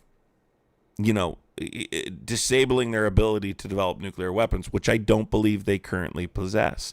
I think that this administration truly believed that through decapitation strikes, without understanding the Mosaic Doctrine and how the IRGC is structured and how the government is systematically different than any other government, including the United States, and that they're multi-layered and structured to survive those types of strikes, thought that they would be able to provoke an uprising of the Iranian people through these strikes, that the regime would run around like a chicken with its head cut off and collapse, and ultimately they wouldn't have to put boots on the ground. They'd swoop in, install a puppet government, and then that government would cooperate with both Israel and the United States, and they would have control over the Strait of Hormuz. And they've lied about a hostility justification to do that. And that's what I have a problem with. That's a lie. That's no different than what happened during the global war on terror. When our government lied to us and claimed that there were weapons of mass destruction and there were connections to 9/11, that's no different than claiming what you just claimed now, that there's a legitimate hostility defense through the development of nuclear weapons. I'm arguing they're lying to you. I'm not saying, so the government's always not telling you the whole truth. That's the nature of the government. Not to this extent, though. I thought we learned quite a bit after the global war on terror that we're not going to accept when our government makes these outlandish claims about another country possessing these capabilities, specifically as it refers to the Middle East, because as we watched in the Middle East, we spent several decades there, right? And it accomplished nothing. It actually empowered extremist organizations to gain power, such as Al-Qaeda in Iraq, turning into the Islamic State, right? Correct. That's a multifaceted problem, not just the presence of us being there, to be fair. Yeah, so that's kind of my argument. What you're basing your question off of, dude, is that they're actually trying to possess a weapon to attack the United States, and I don't believe that to be true. I guess my question would be the technology in the last 10 years, the missile program that they were building. Even in the last few years, the escalation. I mean, if they would have been, had the space to build on said program, how long would it have been before they would have a missile that could reach, the states with that kind of technology? I mean, the problem is it's, like I said, it's a double-edged sword. You're But damned if you do, that's damned a if you don't. situation that requires a diplomatic solution, not a military one. But do you think that you can negotiate with terrorists? Because I mean, they've obviously with the That's with what you're trying to do right now. I mean, they're not negotiating. They're Yes, just they basically are. killing them all. No, they're not. They're actively trying to negotiate because it's not possible to dismantle the regime that is decentralized and multi-layered, as I previously referred to. That's what I'm trying to say to you is it's not possible to do what the administration originally tried to do, which was decapitate the regime and install a new government. I believe they thought that was a possibility originally. They didn't understand how this system is multi-layered and how it's structured. That goes back to their lack of preparation and their incompetence, which is what I'm largely critical of. What you're saying can't happen. That's why I'm saying diplomacy is the only solution. Look, outside of the fact that their system is structured this way, I asked you previously, historically, have you ever seen a country surrender the capabilities we're talking about without diplomacy? No. This is the one thing in 2026 that keeps you sovereign. And you attacking them doesn't give them more incentive to come to the table. I disagree with the idea that fear is an effective motivator in this regard. Do you agree that North Korea having nuclear weapons was a mistake? Like allowing them to have the ability to have them? I mean, that's because not according to the president. I mean, he sits down with him and says he's a great guy, and he's not dangerous. They already have the bomb. Well, yeah, but that's the point, though. What makes them any less dangerous than Iran? Look, I think that I'm not saying that they're the one thing that prevents outright nuclear deployment is mutually assured destruction, right? I think that everyone understands that. I think the case that we're trying to make here is that because of their ideological commitment, that they're more likely to deploy these weapons than other countries like North Korea. I don't believe that to be true. I think Iran is well aware of the fact that the United States could make them a parking lot in a matter of seconds. I think that Iran is more interested in defending themselves against Israel. And if you wanted to provide me a solution that involved arming the Persian people, not only Persian, but largely Persian, to uprise against the regime and take back control, I would probably be in support of such a mission. I don't think the United States military needs to be involved in these Middle East conflicts. I agree. That are on behalf of the Greater Israel Project and not in support of the American taxpayer. The American taxpayer is not seeing a benefit from this war, and that's what I have a problem with. My interest is in protecting the American people. That's what my interest is in. I agree. As someone who served, I definitely don't want to see my brothers and sisters involved in another conflict. But the problem being is that you're correct. The Iranian people, the Persian people, can't stand up for themselves because when they do, they get mass murdered. And it's one of those things. Again, what do you just continue to let that happen? I mean, obviously, unfortunately, it's not our problem, but it's someone's problem. Well, I mean, look, if you want me to bring up specific circumstances that have happened here at home that prove they don't really care about the liberation of this population of people, I can, but I would just say very simply, this administration doesn't care about the liberation of the Iranian people. It's not an objective. Pete Hegseth just recently said that nation building is not an objective of this war. We're not trying to free the Iranian people. He did say if the Iranian people want to take advantage of the fact that we've destroyed military infrastructure to uprise against the regime, then good for them. But it is not their prerogative. I'm simply pointing out that they tried to use them in the place of boots on the ground to overthrow the regime originally by conducting these decapitation strikes without much preparation and understanding about their decentralized government. And so it's basically impossible is the easiest way to explain it. It's a very complicated situation, and I think the United States need not be involved. I think, personally, Israel can deal with this on their own, and I think they need to. And I think they need to stop dragging my fellow Americans into their endless wars. My fellow Americans can't afford insulin. My fellow Americans can't afford to bury their parents. My fellow Americans are dying in this conflict, and that is my issue, is what's happening to my fellow Americans. That's what I'm concerned with when it comes to this particular conflict, and largely because there is no negative consequence for the American population. Yeah, I don't disagree with you. I think Israel, unfortunately, I don't think they can do it Hello? themselves, but you still there? Hello? Yeah, go ahead. I don't think that Israel can take care of take care of it themselves, because They can. they've been. They've proved to fail in multiple different situations, like the Lebanon stuff that's going on right now. And they can't handle anything by themselves. It seems like they're pretty incompetent. No, that's how they want to be perceived. They want to make it seem like they need the United States to do this, and we keep getting sucked into these wars. By the way, you haven't addressed the fact that we conducted a military operation in the summer of 2025 targeted towards destroying these facilities, which I haven't even been critical of. I don't have a problem with what they did. I very specifically pointed out that 3 facilities were bombed in Natanz, Isfahan, and Fordow. Do you think those operations were successful in destroying their capability to develop nuclear weapons? By the way, Christy, thank you so much. I appreciate you, Christy. Thank you so much. Do you think that operation was successful? I just want to end this conversation so I can move on to the next guest. Can you please just answer that question, yes or no? Yeah, so the way I look at it is a lot happens over a year's time. I'm not saying that they accomplished their objectives, because obviously I'm not in the position to know the truth on that 100%.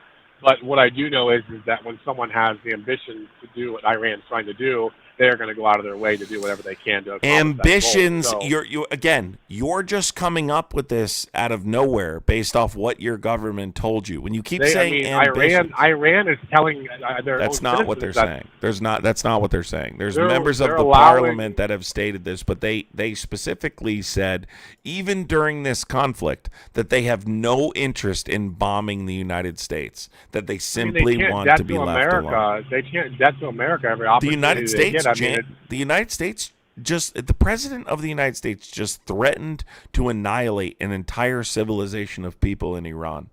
What makes that any less of a problem? I mean, they're responsible for many, many, many soldiers' deaths. In a conflict, so are we. I agree, 100%. So don't we need to take a look in the mirror and start to recognize that the problems we have with these countries in the Middle East are largely because of the bombing we conduct in the Middle East, and that if we stayed out of it, maybe they would hate us less and feel less of a need to possess these capabilities. I'm trying to explain to you, right, that ultimately preventing countries from possessing these capabilities is going to involve negotiations.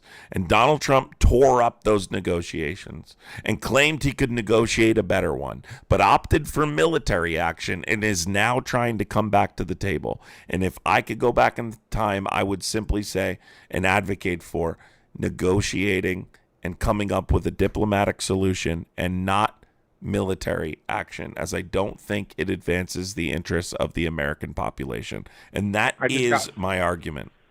I just got one quick point before you go here. Out of curiosity, out of the last, 30 years of presidents that we've had, that have had the position to use diplomacy instead of, our military, why, even, Democrat and Republican alike, why do you think they haven't been able to come to an agreement, or do you think at some point, military action is necessary when diplomacy is not working clearly? Well, they had a diplomatic solution, as I previously stated. But it wasn't really. It was a one-sided. And it allowed for the most intrusive inspections we've ever had historically.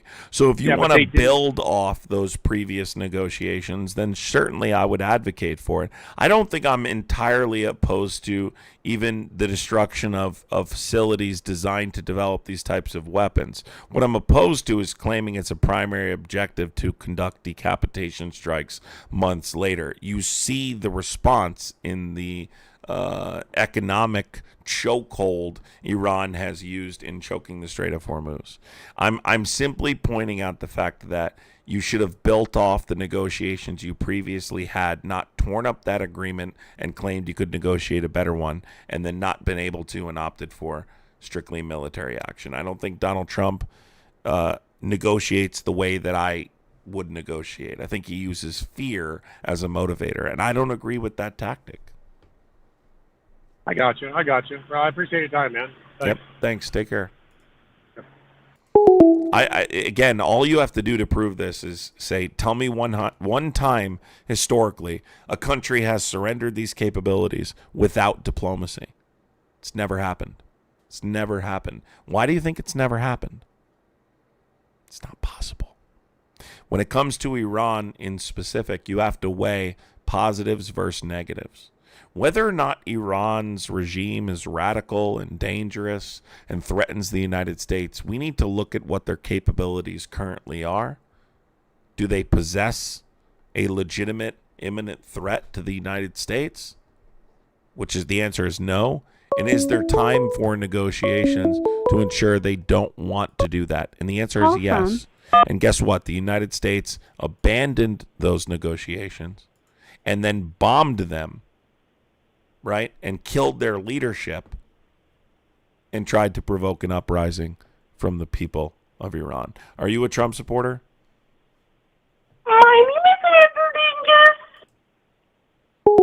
Wow, I bet you so many people laughed. Let's take a poll.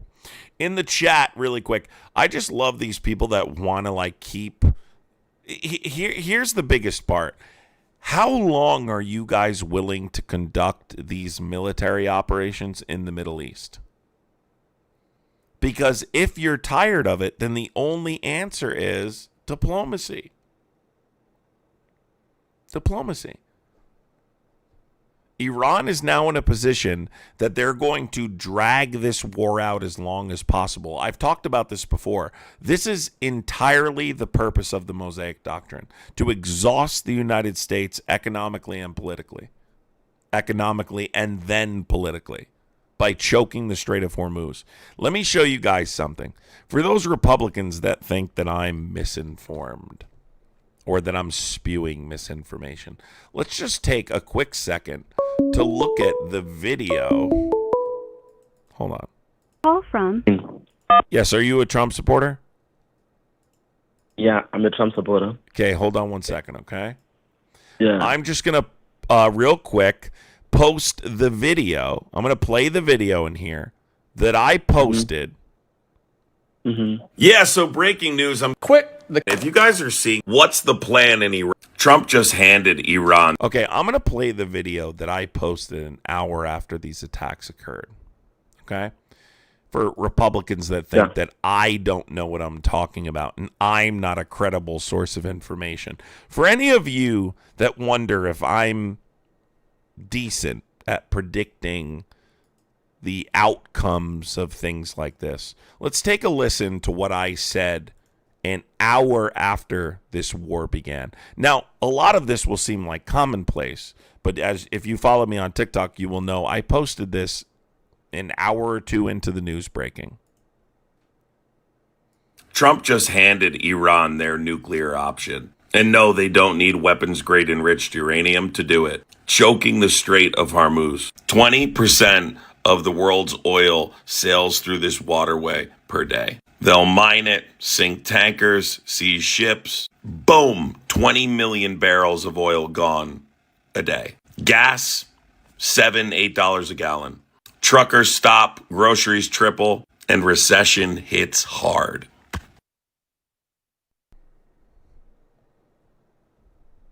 Seems pretty accurate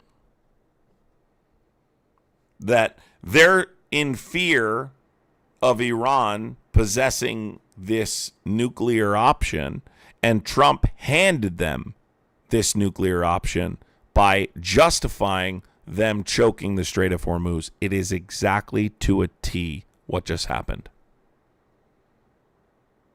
To a T. All right. Can I talk now? Yes, go ahead.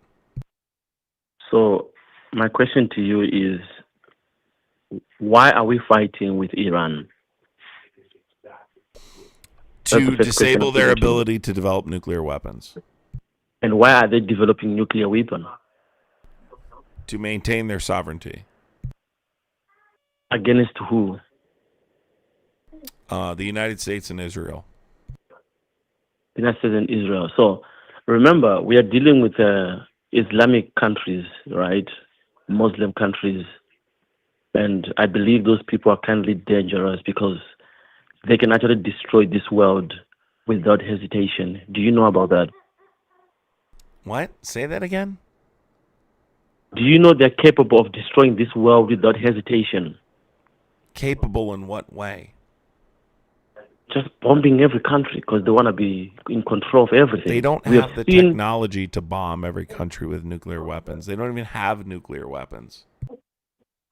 They can create relationships with other countries like Russia and China. So then what was Operation Midnight Hammer specifically? And no, Russia and China are not giving Iran nuclear weapons. Can you tell me what was the specific military operation we conducted to destroy their capabilities just months prior to the war?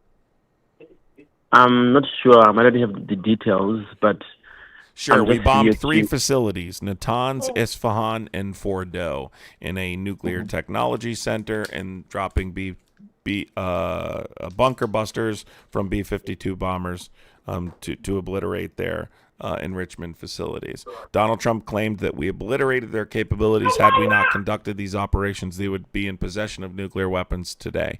If that's true, then how is it a primary objective just months later? I don't know, but whatever that Donald Trump is doing, right? Because remember, there's fake news out there. We really don't have details about what's really going on in this world. Like, we just realized a few days ago that we have got aliens again roaming around the world. So, they've been hiding the truth for ages now. So we are not sure what you're talking about, and I don't understand your questions and why you're against Donald Trump. I've been watching your show for quite a long time now, and I can say that whatever Donald Trump is doing, he's protecting the whole world from crisis. Really? Is he protecting the whole world by defending pedophiles in the Epstein files? Is he in the files? And are you sure about it? Do you have any evidence about it? Please, yeah, sure. His Department of Justice, are they actively complying with the law that was passed by Congress that would provide the American people this information? So are you saying the government is protecting Donald Trump? Yeah, no. What branch of government is the Department of Justice under? If they are protecting, so why did they fire the DOJ secretary? Again, I'm going to explain that. She must be able. She must be able to expose everything if she was fired from her duties. No, she's very close to Donald Trump. Can you explain to me, just real quick? I'm curious if you understand what branch of government is the Department of Justice under? I'm not sure. Okay. I don't like the executive branch, the same branch of government the president is under. Who is the acting attorney general and was the deputy attorney general before Pam Bondi got fired? You might have all the details, but so the answer to that question is, well, the details are important. That's why I'm bringing them up.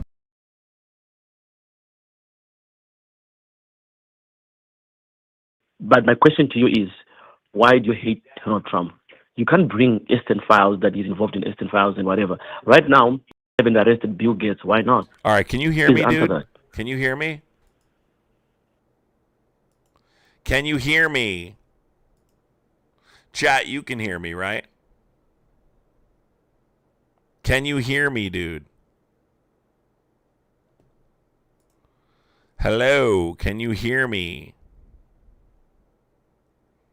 Yes, I can hear you. Okay.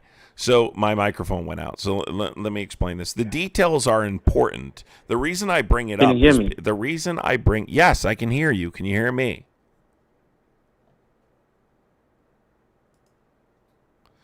Can you hear me? I can hear you. What the fuck? Now he's claiming he can't hear me. You guys can hear me, right? Yes, I can. Okay, you're way behind. You're going to have to call back.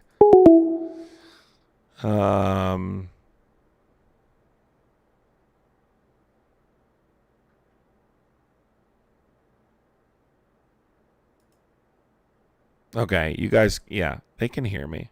I just tested it on here. Yeah. All right.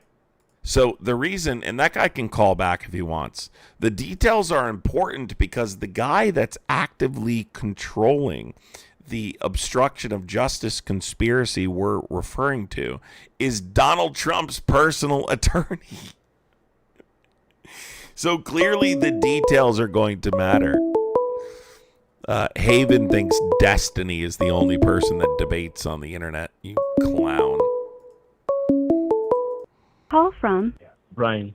Yes. All right. So let me explain. You can hear me, right? Yeah, I can hear you. Okay. So what I was trying to say to you is that you keep saying, well, you know all the details. That doesn't make you right. It does, though, because the details are what matter, right? The Deputy Attorney General is Donald Trump's personal attorney. He's someone very close to Donald Trump. He was his lead defense attorney in his criminal cases. He was defending Donald Trump when he was criminally indicted for committing a number of crimes over the course of the last several years. And so it's important to recognize that his personal attorney, clearly a conflict of interest, is working in the department that's in control of releasing the files in which they're being accused of obstructing justice.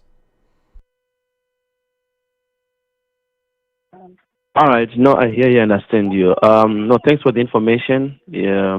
I might not know everything, but what I can say will is... you shut the fuck up, Sora, in the chat? No one cares if you're a fan of mine or not, you clown. Shut the hell up. Go ahead. Jim Smith, you weirdo. Go ahead. What I wanted to say is, I believe that whatever the world is doing right now, Donald Trump is really, really helping a lot of people. We are getting so many. Notice how he's moving off of the topic, folks. Notice how he's moving away from the thing he was just claiming because I just destroyed his argument. I'm not moving away from the topic. I'm just telling you the truth that there's so many fake news out there, and you know about it. All right, tell me some credible sources. What you think? There's a lot of fake news out there, which I agree. There's a lot of news, but I'm not one of them. I only tell the truth. I only tell the truth. So can you provide for me a credible source? Give me 3 examples of credible sources in media today. Okay, let's look at the war between Ukraine and Russia. Name for me 3 credible sources in media today. Okay, I'll give an example. Let's talk about you guys talking about the elections.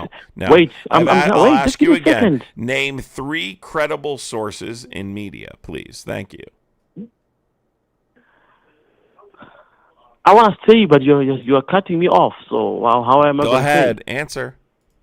Okay, the first I'll say is I asked the question: who started the war between Ukraine and Russia? He can't answer, folks. Okay? So if you're going to claim that news is fake, you're going to have to provide me what news isn't fake, right? Otherwise, I just think you're one of these people that thinks any news critical of Donald Trump is fake. I'll give you examples myself. Reuters, PBS, BBC, right? I use Al Jazeera for this war. There's a number of credible sources out there. Yes, there is fake news. But if you can't provide for me one source you deem credible, that shows me that anything that's critical of Donald Trump, you think is fake news. Guys, do you like the triggered MAGA supporters in the chat? Do triggered MAGA supporters in the chat make you happy or sad? I love triggered maggots in the chat. There's something about triggered MAGA supporters that reminds me of Christmas morning as a kid. Somebody said to me, asked me before, do you think the White House Correspondents' Dinner was a conspiracy? So I'm one that quickly debunks the idea that there's organized conspiracies at a level that would involve multiple different people. I'm that kind of person. I don't believe in those things typically.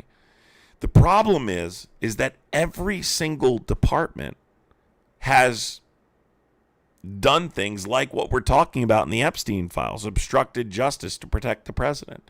And so do I think it's out of the realm of possibility that these departments or agencies participated in a cover-up? No, I don't. And I hate to say that. I don't want to be the type of person that engages in those types of conversations. I don't want to be. But it's hard to defend it. It's very difficult. Very, very difficult to defend the idea that these people would not engage in a conspiracy to cover up some kind of crime the president committed, or to make it look like the president was, in danger. I mean, we saw the benefits of the Butler attack electorally. There was quite a bit. Do I think it's out of the realm of possibility? No. I hate to say that. I don't want to say that. That Sora guy, yeah, that dude was a creep. I'm not picking this person up because it says suspected spam caller. And every time I pick up a suspected spam caller, they say something racist. So I'm going to avoid that last person. Every time I pick up one of these suspected spam callers, it means they've done something somewhere that they reported their line. Call from. Yes, Donnie's Pizza. How are you? Hi. What would you like today? I started to respond to the guy, the incredible sources that we believe in. Oh, unfortunately, you've called Donnie's Pizza. Are you interested in ordering something this evening or no? Come on, why are you doing that? I wanted to say BBC, CNN, and Fox. Okay. Well, Fox News? Andrew, shut the fuck up, you idiot. Fox News is a credible source? Yes, it is a credible source, yes. Oh, my God, dude. Stop it. Stop it. Just stop. Tell me one thing that Fox News has reported on that you deem... Fox News has been sued and forced to admit that they're merely an entertainment agency, right? I am Fly2Cam. Thank you so much. Appreciate it. I hope soon. Eddie, all right, thank but what you I can so much. say is, Appreciate what it. I can say is, don't preach wrong information. Don't lie to the people. Reuters Donald Trump is the right person. A left wing. We love Donald Reuters Trump. is We not pray for left-wing. him. You are the pedophile. You are the wrong You're person. a pedophile. You voted for a pedophile. Yeah, you are the You pedophile. voted Trump is for the a big pedophile. boss. Stop Whether you projecting. like it or not, You we are voted going for to a win the pedophile. midterms. You voted for a PDF file. No amount of projection is going to save you. You voted for a PDF file. Fox News is considered an... Wait, do we have a bunch of Fox News defenders in the chat? God, there's some dummies in here. We have people in here defending Fox News. Oh my God, you guys are simple. Oh my God. It's fucking painful. It really is. It's honestly painful.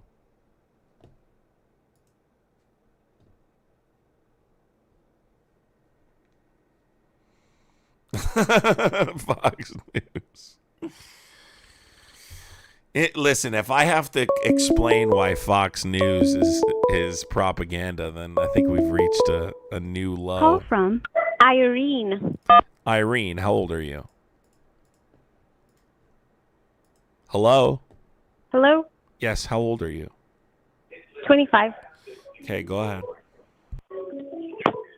Oh, yeah. Trip so, MD, that's why you're watching me right now on a Friday night. Is that how pathetic your situation is? Is that you're in here watching me?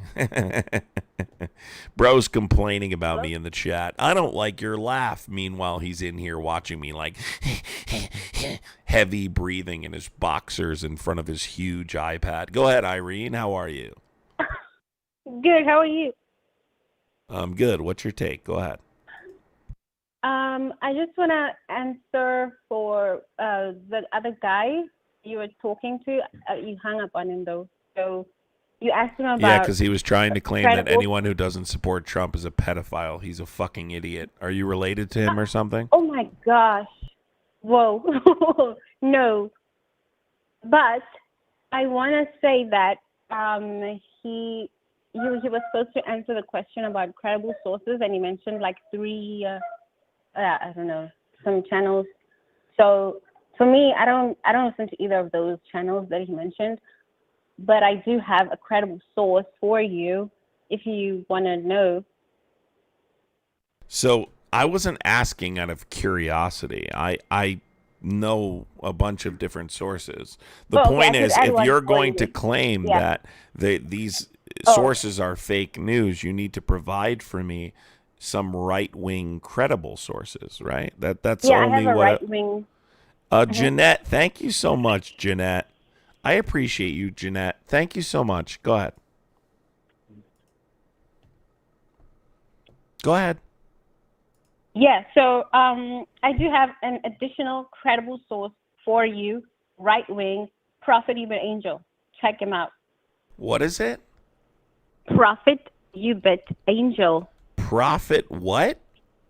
Ubit Angel. Uebert. First name. Last name Angel. Is this A-N-G-E-L. a YouTube channel or something? Yeah, you can. Yeah, he's on YouTube. Yep. YouTube is not a source. Is this? Oh my God. But you're on YouTube. Oh no. Yes, but people don't cite Adam Cray as a source. I can cite you. I could cite you from writing an assignment at college. So this is a British preacher and founder of Spirit Embassy Good News Church. 1,000%. Yes, Oh sir. my Check him God. out. Hold on, guys. No, Listen to give it this. a chance. Listen to this, Hold guys. on, sir. Godfather of the modern day prophetic movement. Is he a prophet? I hope the He comment leads section. a global ministry with TV Yes, channels sir. like Miracle TV. What is Yep, happening that's here? right. Listen, hold on, please. You don't ridicule before you actually give it a chance. It's not a joke. Like, just people say be open-minded, so I hope you can be. I don't know if you are open-minded. So I'm laughing my ass off. I'm just muting the mic. No, okay, but please, can you please tell me that you're gonna at least watch one video of Prophet Evil Angel? Like you can watch him this Sunday, actually. Is he a prophet? Yes, he is. Okay, ma'am. He actually prophesied that Donald Trump was going to be president. He actually prophesied the Hunter virus that's Hold on. trending right now. So, ma'am, Yeah. first of all, you're saying he predicted that Trump was going to be president. So he No, he flipped a didn't. coin? He didn't. So he Wait, flipped what? a coin? What did you say? Well, I'm saying predicting that Trump is going to be president is the flip of a coin. It's not that Okay, profound. well, what about the Hunter virus? Is that it's not a flip of a coin? Well, tell me. Well, the president is. How did he predict the hantavirus? It's really hantavirus, but go ahead. Oh, sorry. Yeah, sorry. Yeah, the hantavirus. He mentioned it years ago, although he didn't say the specific name. Of course he didn't. It's going to be. He mentioned it's going to be an animal on the land that is spreading the virus. Where most viruses come, where they largely come from. Well, I forgot other information, but he did. It's not a sir. Ma'am. Okay. Ma'am, stop it. Yes. Yeah. Well, this is a credible source. I can guarantee you will hear amazing information that is legit. That is the one place I can say you can trust the news. But he's not providing news. He's providing. So are you planning on meeting him at some point? Oh, yeah. Mm-hmm. Are you going to end up becoming a part of his cult? It's not a cult. I'm sorry. Are you going to be a part of his ministry? Yes. Ma'am, would you be willing? I know I probably can't help you from where I am right now, but I just want to say to you, What? Are you a Christian? No. Oh, okay. What are you an? I just don't atheist? believe one way or another. It's not something I find a particular level of Or interest an in. I believe agnostic? there's a higher power, potentially. I What believe in. kind of higher power do you believe? I don't necessarily believe in a specific higher power. Do you think we just came from a big bang? Like, Well, yes, yeah. I do. Science proves that that evolution is real. I mean, there's no denying that. But what I'm saying is, I think energy is very powerful, and I don't believe that it just goes away when someone dies. So, but that's that's different than believing in Yeah, some when kind people of die, Christian. they don't actually like. I mean, the flesh is dead, but they're still alive. Well, anyway, I don't want to get into some kind of religious discussion with you. Sorry, I'm not a getting Christian. I completely don't off believe in the topic. Bible Yeah, specifically. But regardless, I respect your ability to believe in these things. But what I'm struggling with is that you're advocating for someone who says that they're a prophet. I would love this person to call me, because I imagine within 20 minutes I could prove they're not actually a prophet. But I would just say be very careful around this person, because those people are typically full of crap. Predicting Trump was going to become president, and you said you even pointed it out. You said Sorry to interrupt you. The reason I mentioned that he did talk about Trump being president is because your topic is Trump is a bad president. Prove me wrong. So I'm just saying that, because it's your topic. Well, no, you listed this guy as a credible source. Because he said, like for like good news or bad news, because CNN and. So tell me what else he's predicted and why you believe him to be a prophet. What else he's predicted? Yeah, because I think, have you ever read the Bible?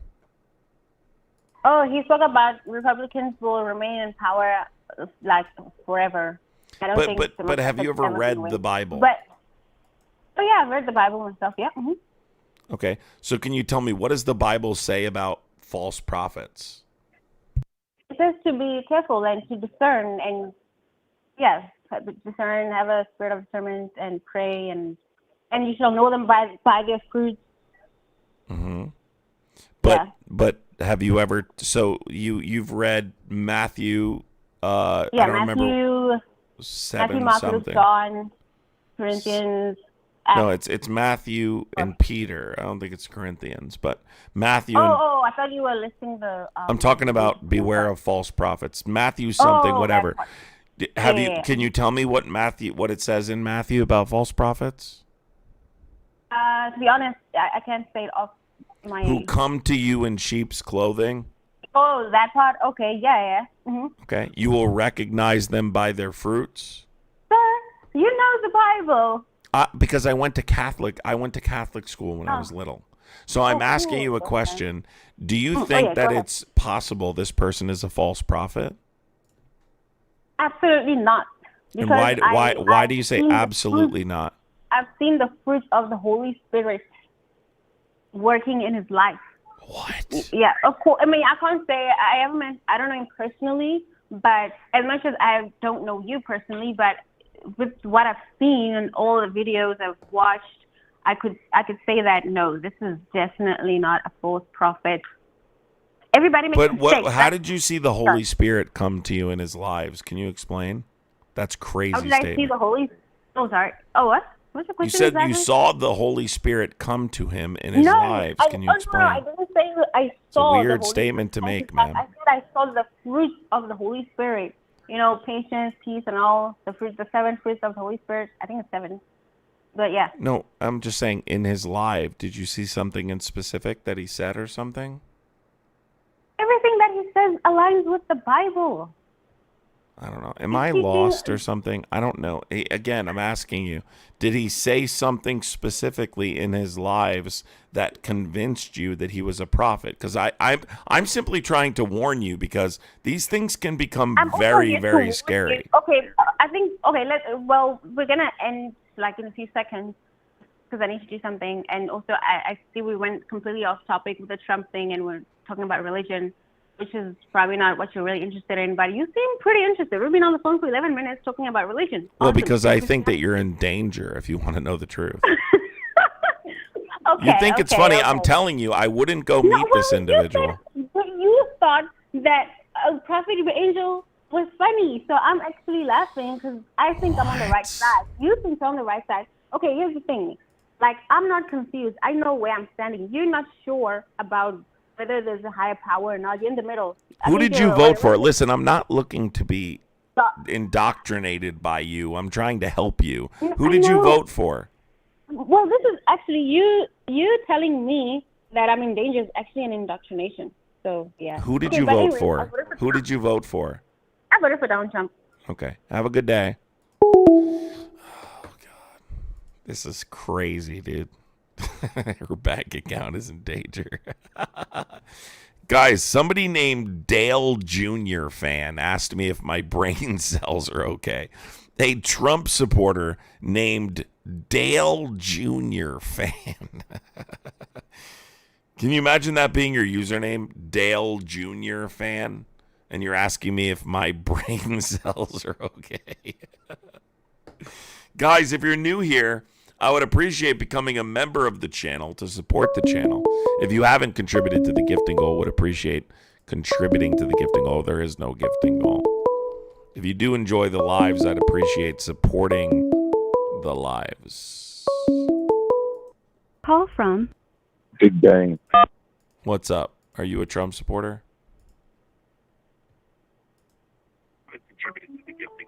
You got to turn the live off in the background, dude. Bro. What's up, man? How are you? Hello?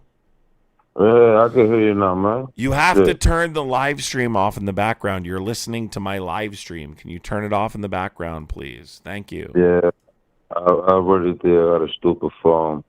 Well, first of all, first time coming across your channel. Second of all, I hope you're doing well and your audience is doing well, I'm too. doing all right. You seem like a very logical person, which I like that.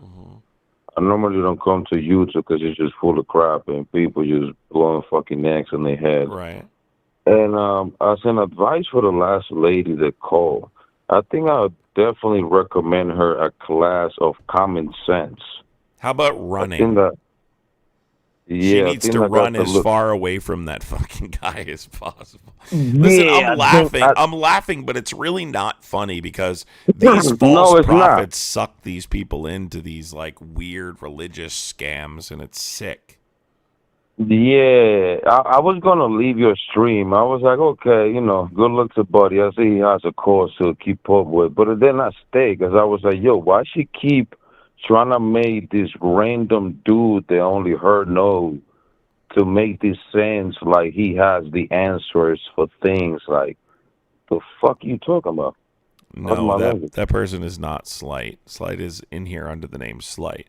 That's some idiot responding to Slight. Yeah, so she's crazy, dude. I mean, I only take it seriously because I do know that these religious cults really exploit people, and it's really disgusting. And so I don't want to make it. I mean, it's funny because obviously we're laughing. I mean, like, it's crazy, it's absurd. So clearly it's going to cause us to laugh, but really it's not funny. Like, there are a lot of these people out here and they are fucking dangerous. Like, there's no doubt about it.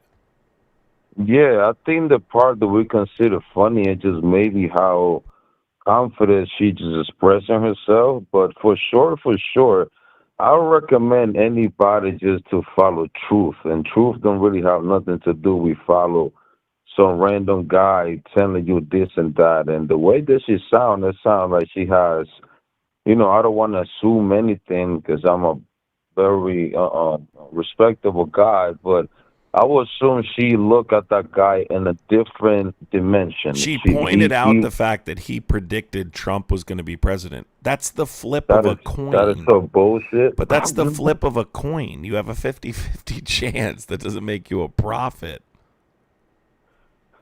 That's like me being a dad. Like, come on, man. Stupid. Thank you for calling in, dude. Appreciate you. Take care.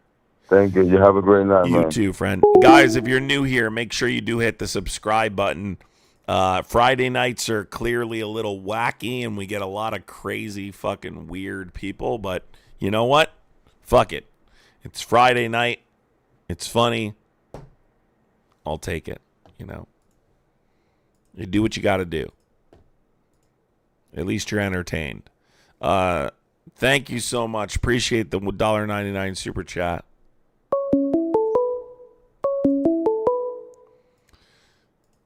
Call from Plum, what's going on? Hey, man, what's going on? What's up? How are you? I'm all right. I don't know. I've never done this before, but I'm watching live, and like you said. By the way, Janet, thank you so much for the Venmo. I really appreciate the support. I don't know if I said that already. I may have, but thank you, Janet. Appreciate you. Go ahead.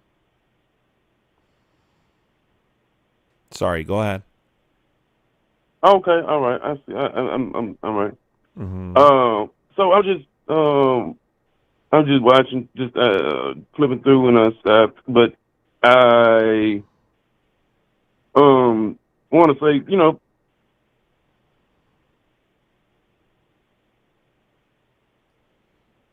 Hello. Oh, okay. I'm sorry. I'm trying to watch you live, and I'm talking. Bro, on the you phone, can't so it's throwing respond to off. me through the live stream. Okay, all right. I'm sorry. Yeah, that doesn't work that way, dude. You all have to right, talk my to me bad. only on the phone. Okay, all right. That's what I'm gonna do then. But I'm just gonna throw out there. They have bullshit on both sides. CNN and MSNBC, and then they got you already said Fox was just entertainment, so I'm not even gonna put that out there. But Newsmax, what do you think about Newsmax? Crazy, absurd misinformation pushers, terrible, awful, shit. And you don't think MSNBC is racist, transphobic, fucking homophobic, terrible network. That's what I think. Yeah, and you don't think and they got the first transgender person. I don't know if it's a man or a woman or a man or whatever they identify as, but running for Senate in California. That is not. Who cares? That's not absurd and transgender people exist, dude. Hate to be the bearer of bad news. news. I know, but they're trying to push their agenda on little kids and whatnot. They're not. I mean, no, they're not. They're not. No, they're not. They're not trying to let. Can you tell me how they're trying to push their agenda on kids? They're trying to indoctrinate them in schools and let them make their own decisions before they're even 18, before they're even allowed to vote whether they want to be a boy or a girl, and they haven't even hit puberty yet. That's not true. Can you tell me some kind of source? Let's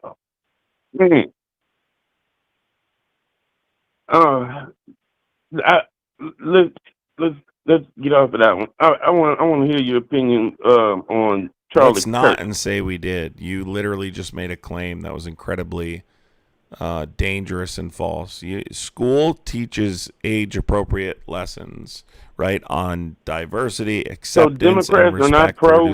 So Democrats are not pro. Excuse me, can I please finish, sir? So yeah, I'm sorry. Schools teaching age-appropriate lessons on diversity, respect, acceptance, inclusivity, right, as a whole, to reduce harassment is not to convert children, okay? Transgender individuals aren't a monolith controlling education, right? Teachers follow very specific district guidelines. Thank God. Okay? Thank God. Excuse me. You're making a claim and you're asking me to respond. Can you stop talking while I respond? Yeah. Okay. Sorry, I'm sorry. How about we simplify this? Provide me a source that they're indoctrinating children. I mean, talk.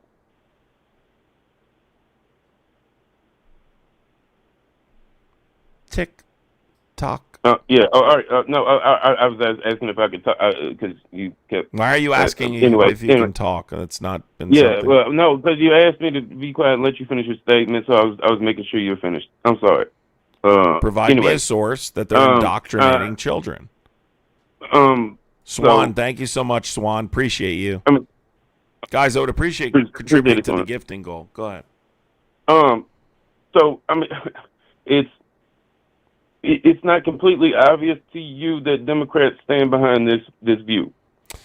Democrats stand behind the existence of the trans community as a whole. Transgender And I people. believe they're out there, and and there are community and whatnot. But I mean, Bruh, what listen, they're you doing made a is specific claim that they're indoctrinating children, which is a right-wing, ridiculous, nonsensical conspiracy theory perpetuated on Twitter. Can you provide a source that's actually true, or do you want to concede that you made it up? No, I'll call back. Because I'm going to tell you, accusing trans people of targeting kids further stigmatizes an already marginalized group of people that has higher suicide rates and discrimination than any other population of people. So, excuse me. You get me. Stop distracting from real issues, right, and focusing on dehumanizing a particular community of people if you can't bring a source. You got me. All so right, then say I was wrong. I made something up. I was wrong. And say you're sorry. I want to ask you one more thing. Say you're sorry. I'm sorry. Thank you. Now, would you like to move on to the next topic? Yeah. I just want to know your opinion on because let's get the meat the right wing and left wing media out of it. How do you feel about the opinion of Charlie Kirk and his assassination, and also the only assassination attempts come from the left wing side against the right wing side? When they preach, they are the peaceful side. Say that again. Okay, so how you're saying essentially that political violence only occurs on the left side of the political spectrum. So there's a number of studies that we can bring up, but overwhelmingly political violence occurs on the right side of the political spectrum. And I can bring up a number Overwhelmingly? Overwhelmingly, yes. The last study that I read, only reason I read it was because a Republican made the claim in I typically debate on TikTok, and this guy came in and made the same exact claim that political violence is typically on the left side of the political spectrum, and he brought up a study. And when you expanded that study, because they used a small portion of sample data, right, to try and say that for the first time in I don't know how many years that more political violence has occurred on the left than the right without including previous data. The number was roughly 126 to 12. Of course. So you want me to bring up circumstances like, for instance, Democratic lawmakers in Minnesota being killed? Melissa Hortman, are you familiar? Do you know anything about the Paul Pelosi attack, right? When the guy broke into the Pelosi residence and held Paul Pelosi, the husband of an elected representative, hostage until Nancy Pelosi returned home. How about the conspiracy to kidnap Gretchen Whitmer? How about January 6th in specific? How about the Pittsburgh synagogue shooting? There's a number of different examples I can give of right-wing political violence. I'm not saying it's right on either side. That was an example, but my you said overwhelmingly. Yes, it is overwhelmingly. Political violence overwhelmingly occurs on the right side of the political spectrum. There are exceptions. People on the left commit acts of political violence, like people on the right do. But if we're talking about which side typically commits more political violence, it's going to be the right side in every single credible study, and we can substantiate. So I guess it just mostly comes up when it's the more importance of it's people, just that the right typically tries to weaponize incidents in which right-wing people are targets of political violence to claim that the left is perpetuating an assassination culture, is what they most recently referred to it as, which I don't believe to be true. Can I ask you a question? Are you? I'm not going to assume anything because you know what they say: when you assume, you make an ass out of you and me. Right. I always like that. Right. Are you? Or you don't have to answer if you don't want to. Are you Republican or Democrat? Neither. Okay. All right. I like that. But you're not going to like what I say after that. I'm farther left than Democrats. No. I respect it. What I would consider myself is a fierce advocate for human rights. The truth. For people's individual rights to exist. Right. For people to exist without any form of oppression. Yes. So, Charlie Kirk. What's your opinion on him? And did you like him or what he was doing? And no, I'll give you an example. You just recently referred to the fact that a particular community of people was targeting children to indoctrinate them in our school districts, which is not true, and that's rhetoric that Charlie Kirk perpetuated as well. In addition, denied the existence of that entire community of people. I think denying the existence of entire communities of people. Well, they're mentally ill.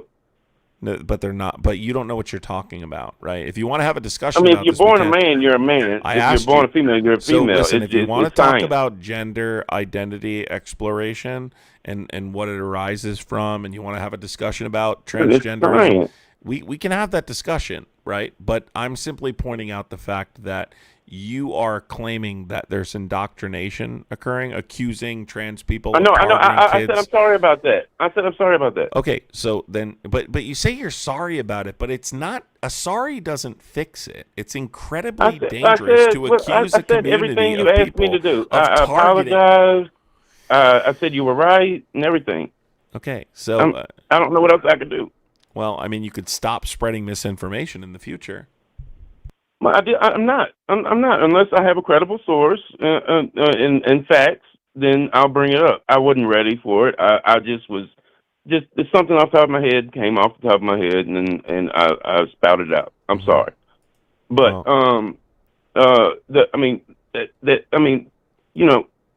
science does prove that there are separate chromosomes that make you a male or a female. You can't change that. Transgender people exist. Period. Yeah, they exist, but they're mentally ill. It's a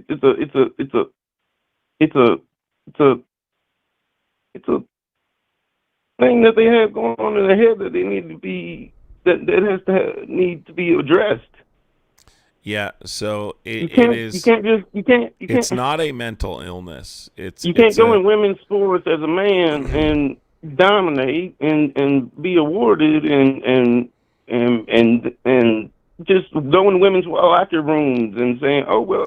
So is it okay for you vote for Donald Trump, right? You said it's not okay to go in women's locker rooms. No, hold on, really quick. You said it's not okay to go in women's locker rooms. Are you a Trump supporter? No, I'm impartial. No, who'd you vote for? I didn't vote. Oh, a non-participant. Great. So, but would you support Donald Trump though? I don't. Clearly, you do, dude. Stop. No, I support what I support logically what I believe is right. Which is what? Which is, if you're born, just for example. Okay, and what specifically is that community in specific doing to affect your life? Oh no! My sister's gay. It's cool. I'm not sure what that has to do with the transgender community, but okay. Because she's gay, but they got far. But anyway, what? Gender identity is biological, right? And psychological. Reality does not meet the definition of mental illness. I'm simply debunking the idea that they're mentally ill. That's just a way to dehumanize a population of people. So as it refers to Charlie Kirk, he said a number of problematic statements throughout the years. I could go over them if you want. I think his statement about whether or not he walks on an airplane and witnesses a black pilot as DEI. That's another thing. that was a racist statement. So. But America was greater when you have merit instead of either your gender or race. It's not you clearly and don't. That is kind of racism in itself because I'm white, I'm gonna lose a job because let's say, all right, I'm a plumber. I'm a master plumber in my field. I'm a master of my field, and they have another plumber that is a black guy, and if they are more partial to the left, Are you a black and guy they or believe, no? no, I'm a white. Okay. I'm a white 37-year-old male. Okay. Go ahead. But say we show up at the same house, same job. I give her a better price. My Do reviews you believe in on Google. unconscious bias, where people like knowingly favor candidates similar to themselves? Explain a little bit more. I know Like bias a white means person like has an unconscious bias towards people who don't look like them. some people, I believe, are like that. Like they Congratulations, want you to just give the black guy. DEI. They want to give Because the black DEI guy doesn't eliminate merit, right? It actually strengthens merit. diversity. Diversity It is the first thing. Yes, but it just ensures that strength. You think that's going to help white Americans get jobs? Diversity? Well, I'm not looking to specifically enhance white Americans. Well, me neither. But I'm saying if you are. no, if you are meritly better than the person you're going against, and they that's not how it works. On purpose, give him a try instead of the guy that's better than him, then or the girl, whatever. Then that's not only unfair, but it's racist. I mean, but that's not how it works. Because he's black. Yeah, I mean, diversity is not how it getting works. color involved. Equity is, and inclusion. It's based on not your merit. It's based on your gender, your race, and considers what specifically it's like a permanent action. But associated action with your race considers what? Is it okay? Do you think it's okay to add or consider one's like cultural value when deciding whether or not to hire someone? Merit isn't just defined by things like. Let's look at the merit, NBA for example. Hold on. Merit is okay. You're basically talking like merit is defined by things like where you went to school. Okay. No, I mean. Yes, you are. Then you're supporting AI. I didn't go to school specifically for plumbing. Stop it. All DEI does is ensure that it's not just defined by things like where you went to school. That's a barrier, unfortunately, right? Due to our systemic issues for certain people from different backgrounds. I hate to tell you, it unfortunately. What systemic issues do certain people from certain backgrounds have that I don't have that they can do that I can't do? I don't know what your background is in specific, but you understand that people are like less likely to get specific jobs if they're black than if they're white, right? If you have a black sounding name, statistically, you're less likely to receive a job than a black man. In some certain situations, yes, and so that's what DEI protects you from. Hold on, I guess I didn't hear the question. I mean the statement. All right, let me break it down this way. If two candidates are exactly equal in every skill and qualification, some companies may consider how a candidate's background adds a unique cultural value. Do you believe that to be okay? As well as ensuring not only widening the search specifically, like that merit isn't just defined by things like where you went to school, which is obviously your physical a barrier abilities for people and whatnot. Right. Okay, so for example, the NBA. Do you think the NBA would have? Do you think that NBA would? Hold on. I hate this NBA argument. I really do. Well, I know because you can't debunk it or whatever. Yes, Right. I can. It's But stupid though. It's not okay, relevant. all right. But hold on. Let me NBA just is finish. not Please, can I finish? relevant. Can I finish? The NBA. Do you think the NBA would be better off if it was 50-50 white and black? What? Do you think the NBA would be better off ratings wise or all around if they had the same amount? Why are if you they using hired the if NBA as your example? I mean, why not? It's a good example, just like the airplane. That's a good one too. I mean, the oil fields. Do you think the oil fields would be as productive as they are if they had just as many women as they did men? So you're basically proving my point without realizing it, but you're Okay. yes. Educate me how I'm doing that. So you're I you're can stop saying doing it. if a team intentionally passed over a better white player or a black player to hire a less talented player, is that what you're basically saying? Yeah. Okay, but DEI doesn't force organizations to hire based on the color of their skin rather than skill. DEI is about removing barriers like unequal access to What unequal access do they have that we don't? Are you arguing that black people have equal access to white people when it comes to like educational institutions? Yes.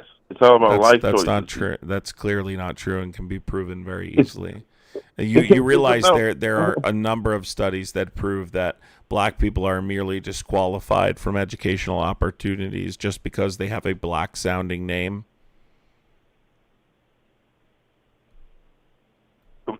That's horrible. I mean, but that was a life choice made by the mother. I mean, she had to know that Quintriqua is not a good name for somebody that wants them You're just a racist, dude. No, I'm not racist. I'm not racist at all. I mean, I'm a product of my environment. As a matter of fact, I grew up in a black neighborhood. I just had my GED. I got in some trouble when I was 16. Got my GED and went to work. I worked my ass off. Got my plumbing license. Now I own my own plumbing business. So, tell me why Tyrone down the street that had, the same opportunities that I had. I mean, I had no dad. He left when he found out my mom was pregnant. And Tyrone, he didn't have any dad either. So we had the same opportunities, but Tyrone is in jail or dead. Wait. I can't. I don't know what kind of example you're using, but that doesn't. I'm using me as an example. I'm using me as an example. I mean, I grew up in a poverty-stricken neighborhood, predominantly black. I got my GED. But you referenced like if DEI had the same number of white players as black players. DEI doesn't use quotas for players. Yet, I mean, because we're fighting against it. No, dude. So tell me, there was this guy Tyrone in your life who went to prison. Like, so you don't think he faced any kind of systemic barriers along the way in education, in healthcare, he grew up right down the street from me. We went to the same school. But he's black, right? And what's that matter? So do you think he faces any systemic barriers when it comes to, like, our policing system, for instance? No. So then, can you tell me why black men If he wasn't 2.8 times more like? Can you tell me why black men are 2.8 times more likely to be killed by police than white men on traffic stops? I mean, goddamn! You see the YouTube videos. All you got to do is hand over the information that they're asking for. I mean, a cop is a guy trying to do his job, and his job is if he pulls you over. I mean, and he asks you for some information, and you have the correct information, why you don't just hand it over? Why do you make such a big deal out of it? I mean, it's dismissing it as a big deal entirely proves my point. You're dismissing the systemic factors as the primary reason. You're dismissing the systemic factors as the primary reason black men are disproportionately killed by the police. It's a choice right there. When they get pulled over, it's a choice to either follow the law. So what you're saying is black people act irrational during traffic stops. Yes. Why are black drivers 20%? Not all of them. So cool. Then answer this question: why are black drivers 20% more likely to be stopped than white drivers before they even speak to the police? Probably because they have their time to get cooked. Everybody, this is the dunk. Everybody celebrate it. This is the question he's not going to be able to answer. So before they're even stopped, shut up. Since you blamed shut up. You blamed their behavior on a traffic stop. So now tell me about the stop rates. Why are black drivers about 20% more likely to be stopped than white drivers before they even speak to the police? Ask the question again. Yeah, he can't answer, folks. No, because he claimed that the reason. Hold on, he claimed the reason they're 2.8 times more likely to be killed is because black people misbehave on traffic stops more often than white people. So I asked him, why are black drivers about 20% more likely to be stopped than white drivers relative to their share of the population? So tell me why, before speaking to the police, why are black drivers 20% more likely to be stopped than white drivers? Probably because I don't know if there's any studies out there or anything, but probably because their truck is rattling from an absurd amount of volume in the music. They're dancing in their car. There you go, folks. You're cooked good and plenty. So set them up for the dunk, right? If you're going to claim that the reason that black men are killed 2.8 times more likely than white people on traffic stops, right, then you're going to have to substantiate why black drivers are about 20% more likely to be stopped, period, than white drivers relative to their share of the population. You understand?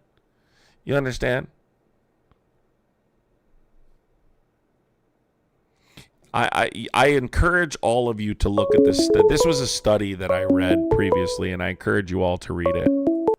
Call from Irene. Irene, you're calling back again. You're gonna have to hold on a second, Irene. I'm trying to read something. I'm trying to talk to the chat. So, guys, I encourage you to read the. Do you guys know anything about the veil of darkness effect?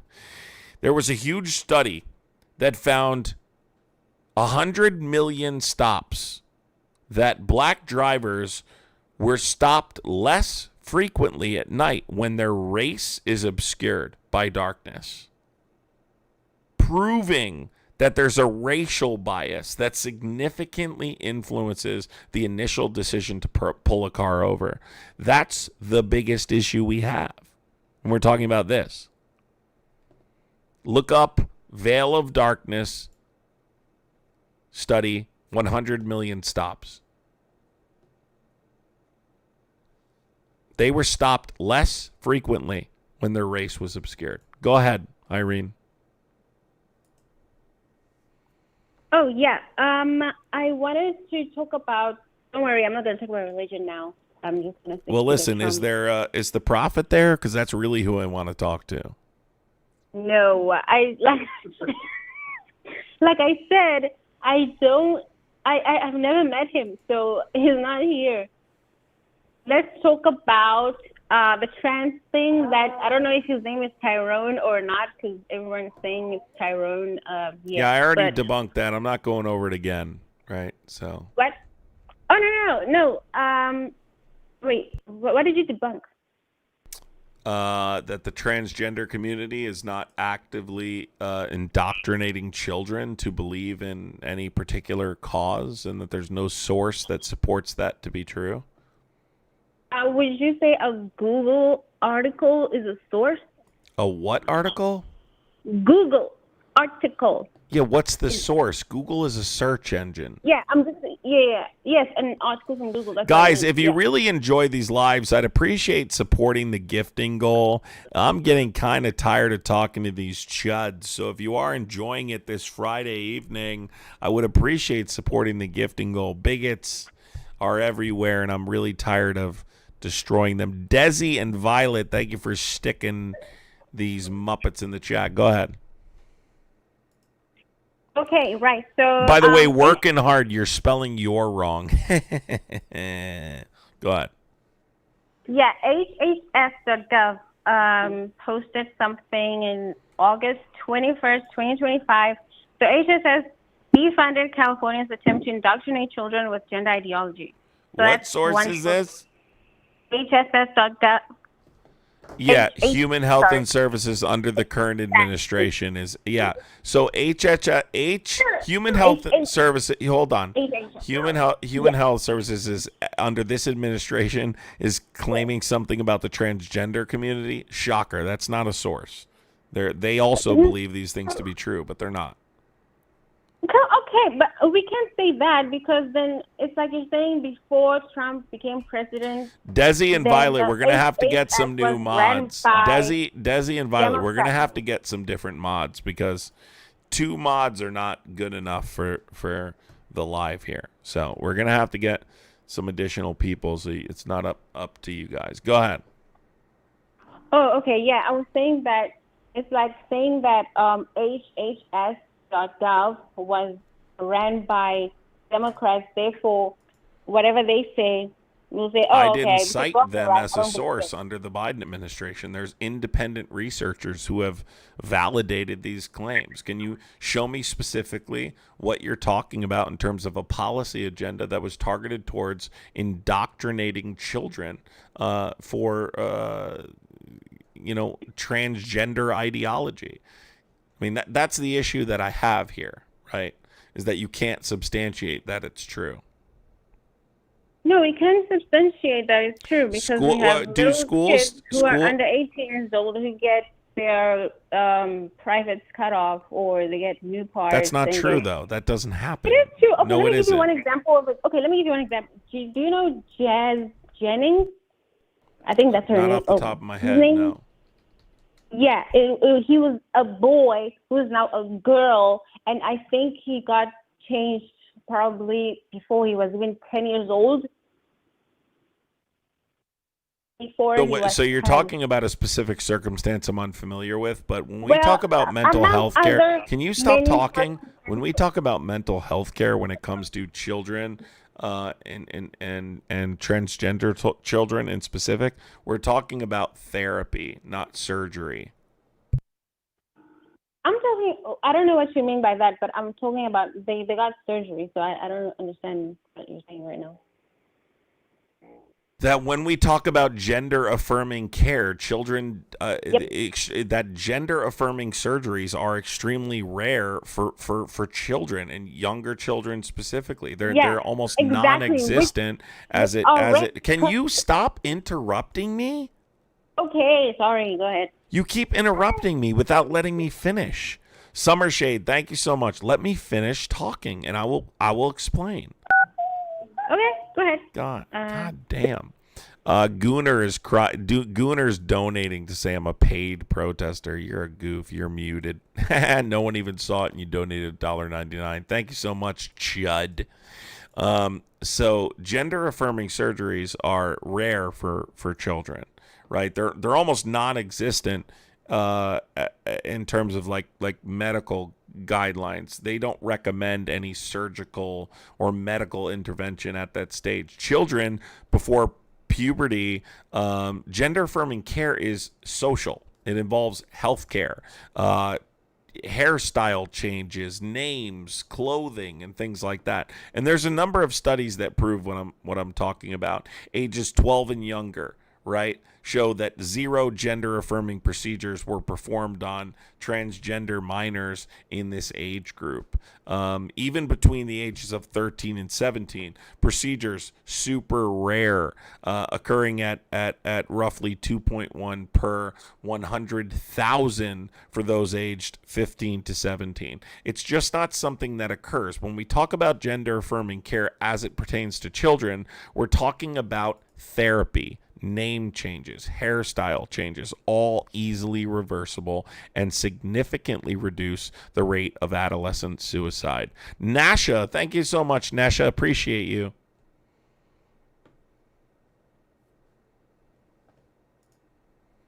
Hello? Yeah. Oh, Did you hear what I just said? I hope I'm not wasting my time. I'll hang up on you. I was making sure that you were done because, I didn't want to What did I interrupt you. just say? We were talking about gender-affirming care. And what did I say? It doesn't. What you said is like not what I'm for. So, or maybe What I just I didn't specifically said what about ages 12 and younger and adolescents 13 through 17? What were my claims? Yeah, you're not listening to me. Have a good day. I'm not going to debate someone who's not. Oh, she hung up even before I could hang up on her. You're not even listening to my argument. I will state again, and I know you troglodytes don't understand this, and there's a number of comprehensive studies that I can cite that support my claim, including trans healthcare. Ages 12 and younger, there are a number of studies that show 0 gender-affirming procedures performed on transgender minors in this age group. I can give you a specific study that shows procedures are extremely rare, occurring at the rate of roughly 2.1 per 100,000 for those aged 15 through 17. What you're doing is you're trying to perpetuate your bigoted nonsense against the transgender community, which is not going to fly in here because guess what? I know more than you. Dwayne, thank you so much, Dwayne. Appreciate it. Go ahead. Are you a Trump supporter? Yes, sir. How are you today? Go ahead. I'm great. Yeah, I'm a Trump supporter. I voted for him 3 times, and I'm going to vote for him again in 28. Do you know what the 22nd Amendment of the Constitution is? I don't care. I can write him in. So you don't care about the Constitution? Whether you write them in or not, that doesn't change the fact on whether or not it's unconstitutional. What is the 22nd Amendment? Dwayne, thank you so much. Appreciate you. Says this Friday night is truly entertaining but depressing at the same time. I agree, Dwayne. Imagine me being the person who has to talk to these troglodytes. So again, whether or not you write him in, right, doesn't change whether or not it's unconstitutional. He can't be Obviously, elected. it's unconstitutional. Okay, so why would you write someone in knowing it's against the 22nd Amendment? Do you care about the Constitution? Sure. So then why would you write someone in knowing it's clearly, blatantly unconstitutional? Because it's my right. I can write whoever I want. It's your right to vote, but do you lack respect for the Constitution? I don't know. It seems like Democrats seem to. Okay, provide me how Democrats lack respect for the Constitution. I don't know. They like to just throw out all these random ideas and specifically referring to what amendment do you think Democrats respect or disrespect the Constitution? They didn't 25th Amendment Mr. Biden, who was clearly dementia-ridden. They didn't what? Invoke the 25th Amendment? That doesn't Absolutely. show it. What do you mean? They got together and said he shouldn't run again. I mean, I don't think he was worth invoking the 25th Amendment. And if you think he was, that guy was toast for the last 2 years. Okay, can you provide me one thing that Biden did that Trump hasn't done during the course of his last term? His term he's serving right now?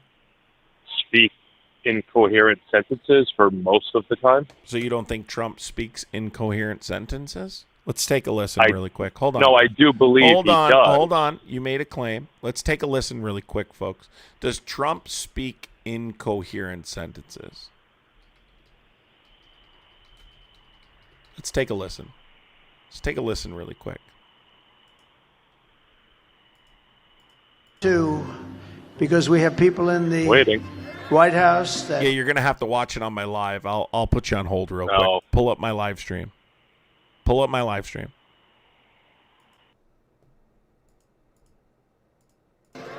World War III. Thank you. If everybody gets out and votes on January 5th or before. Also, we have many Azerasians in our room. Anybody in New Hampshire that votes for Biden and Kamala. And it's all coming through Iran, and Obama he doesn't want to talk about it. He doesn't want to mention. Well, you mean President Biden? Putin, has so little respect for Obama that he's starting to throw around the nuclear war theory. Do I get electrocuted if the boat is sinking, water goes over the battery, the boat is sinking? Do I stay on top of the boat and get electrocuted? Or do I jump over by the shark and not get electrocuted? Because I will tell you, he didn't know the answer. He said, nobody's ever asked me that question. Like this, and it's like 20 stories tall or something. It's massive. And it's coming down. I say to the guy, we're close to World War II. There's some examples of Donald Trump speaking incoherently. Can you give me examples of something Trump has or something Biden has done that Trump hasn't done? Again, most of the time Trump speaks coherently. Oh, Biden, most of the time. Okay. So again, I'll ask you the question again. Can you provide for me something that Biden has done that Trump hasn't done? Collude with social media companies to suppress free speech. Really? Well, I think you'd be surprised to know he's currently doing that right now with TikTok. What is he doing with TikTok? His friends bought TikTok. He's actively suppressing free speech on TikTok currently. He runs the company? Oracle does, they're very close to Donald Trump. These are like his best buddies. His billionaire buddies own TikTok. All right. Well, is there legislation or anything that he's passing we wouldn't that suppresses speech on the platform? So what legislation was passed under Biden to suppress free speech? There wasn't any legislation passed. There was communications why did you mention legislation? Well, the Supreme Court actually ruled on that and said it wasn't in violation of the First Amendment. Are you familiar with that Supreme Court ruling? Yes, the Murphy case, and they did say that there was. They quite literally said there were no First Amendment. There was no First Amendment violation. They literally said, word for word, there was no First Amendment violation. So clearly you're not familiar with it. So can you tell me one thing in regards to the 25th Amendment, which is what you originally brought up, that he's not capable of being president anymore and should be removed because he's cooked or out of touch or old, as you previously said. One thing Donald Trump has done, or Joe Biden has done, that Donald Trump hasn't done.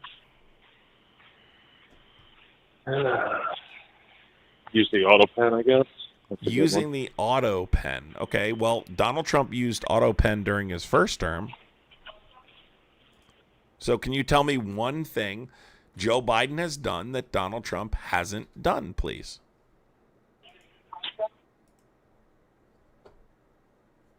Or do you just want to give up?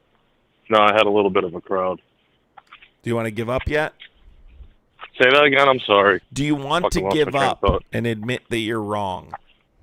What did you ask again? Specific to the 25th Amendment, can you name one thing that Joe Biden has done that Donald Trump hasn't done in terms of his cognitive decline? Is it you're claiming he exhibited a pattern of cognitive decline during his administration? Name one thing Trump or Biden did that Trump hasn't done during this term. I mean, he falls asleep in every single cabinet meeting. He falls asleep in every Oval Office meeting in front of the press. He does every single thing that Biden did when you guys called him Sleepy Joe. I find it remarkable that you're still up here claiming that he was out of touch. Biden literally fell asleep at a UN meeting, dude. Are you kidding me? Dude, hold on. Let me pull something on up camera. Hold on. I'm going to pull up a picture. I have pictures literally in my browser here of Trump falling asleep like as recently as a few months ago. He falls asleep every time he's in a cabinet meeting. Here's you'd be tired too if you were doing all the work he's doing. I mean, come on. Did you hear what you just said? You would fall asleep too if you're doing all the work he's doing. Meanwhile, so it's okay for Trump to fall asleep, but it's not okay for Biden to fall asleep? No, obviously it's not okay for either to fall asleep. Then why are you defending the fact that Donald Trump falls asleep in every single public appearance that he's had in the last 6 months? I don't think he falls asleep. I see clearly he's tired. The dude's 80 years old. I mean, at some point you start to get tired, right? Well, Joe Biden was 80 years old. What are you talking about? You're now excusing the fact that Donald Trump has fallen asleep, right? Let's pull this up. Right? I mean, he sleeps all the time. I mean, I don't know how many clips I could pull up of this guy falling asleep. I mean, there's so many clips of him falling asleep, dude. Let's pull up this one here. I'm going to pull up a clip here on YouTube, right, of him falling asleep. Let's take a listen, and this is for the chat's enjoyment. If you want to pull it up on the live stream, you can. Here's Donald Trump falling asleep. You tell me if this is different than Joe Biden. Strategic partnership will continue with more signings of agreements and memoranda of understanding at the Saudi-U.S. Investment Forum. In closing, we wish both nations a fruitful partnership and a prosperous future. Thank you. I mean, you want me to keep going? I mean, I can literally pull up, I don't know how many of this guy falling asleep. Let's pull up another one. Let's pull up another one. Let's just keep going and see if you can pull up the same amount of proof. Let's just keep going and see if you can pull up the same amount of proof that I can. Because Donald Trump falls asleep. 17 agreements. All right. Besides all the semantics, can we talk about policy? I don't. The semantics thing is. But anyone who knows us knows that we're not clearly done. they're That's a both old as milestone. It's hell. not the finish line. And so we have 3 core objectives that are next up. Can you hear me? This is already underway. We are negotiating with the many hundreds of biotechnology and pharmaceutical companies representing that other 14% that are building the cures for tomorrow. To all those who are listening, I hope that we have proven that we are credible and reliable and trustworthy partners. We want to sit with you. We will listen to you. We will take the time to understand your businesses. Not only I mean, you guys tell me.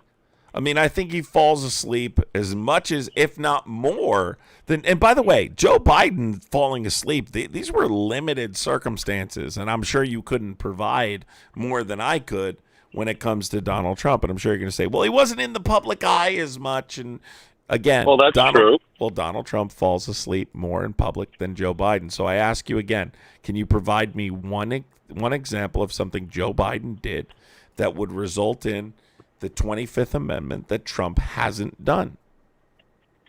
I personally think that Joe Biden, this is my opinion, it's obviously not based in fact, but I personally believe whether or not he used an auto pen, we obviously don't know the truth, but I think the guy was asleep at the wheel, clearly. He had, when he spoke, he had problems speaking for quite some time, and people were trying to poo-poo it and make excuses for it, and it got to the point where the guy sounded like he was losing his mind on TV every single night, including even before he was elected as president during the debates.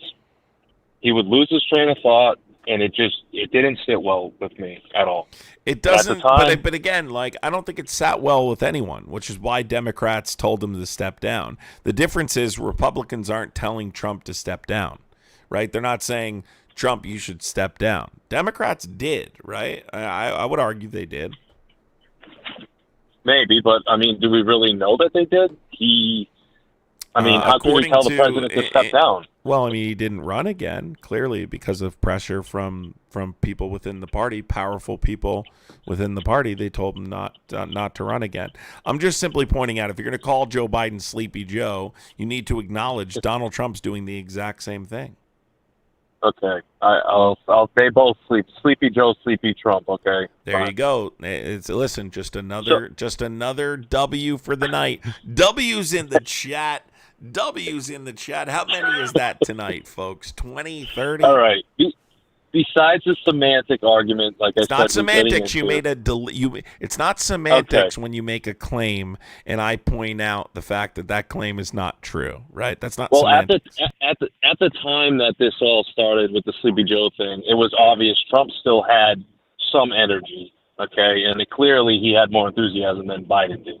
We can all acknowledge this probably 3 or 4 years ago. No, I think Trump has been sleepy. How long has Trump been in office?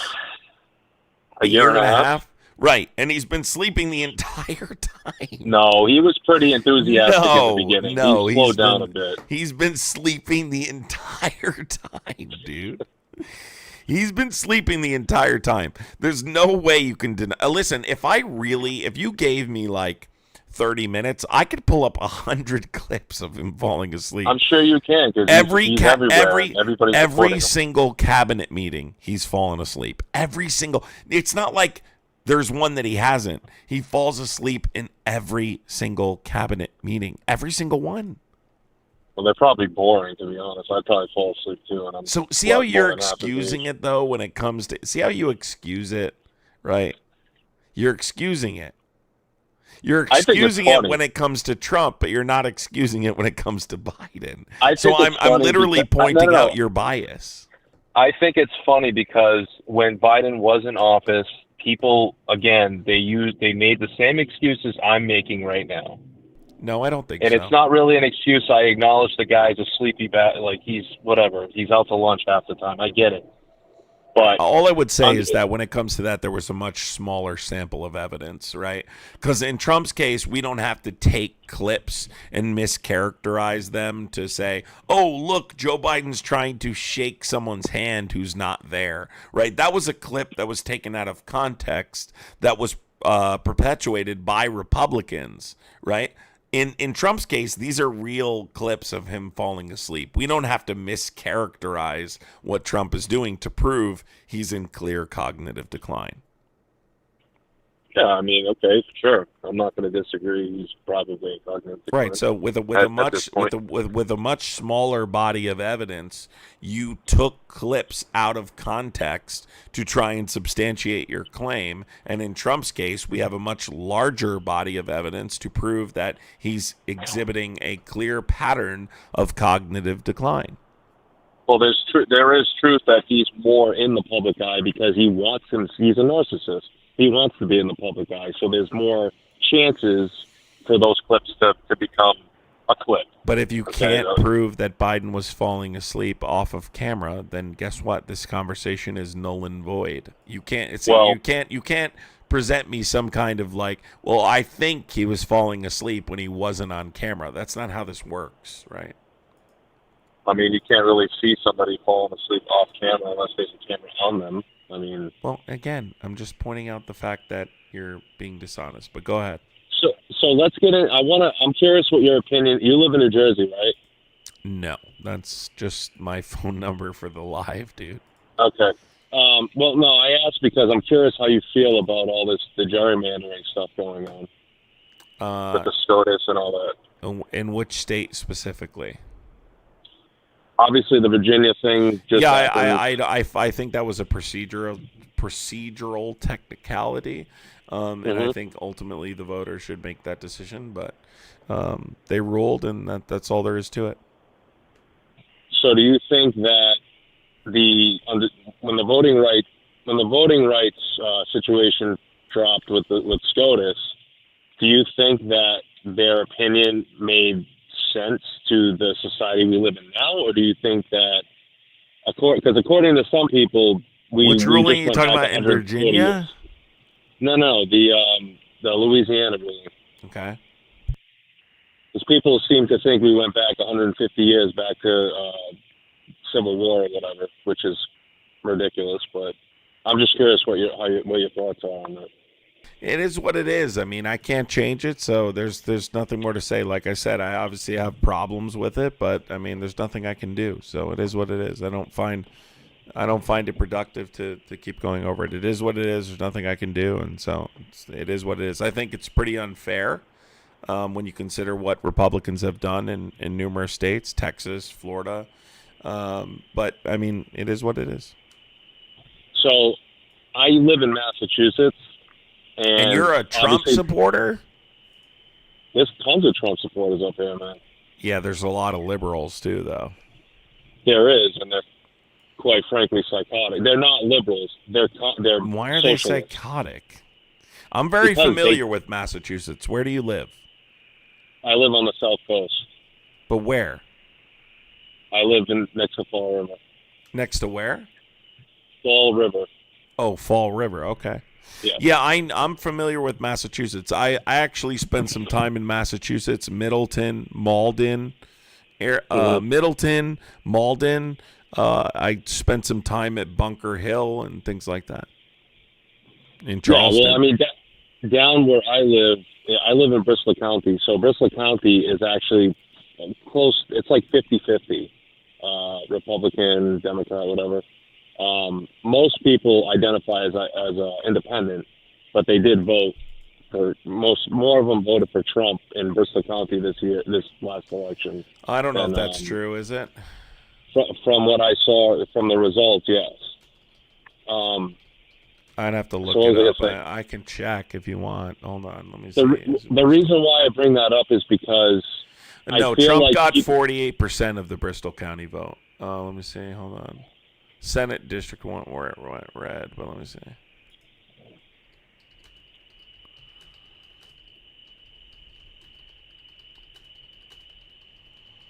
Because I don't know that that's true. Let me look that up really quick. I think that's...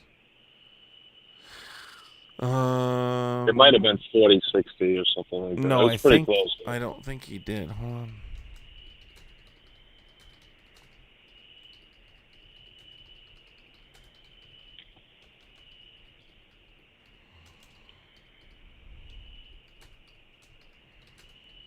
I hear the crickets.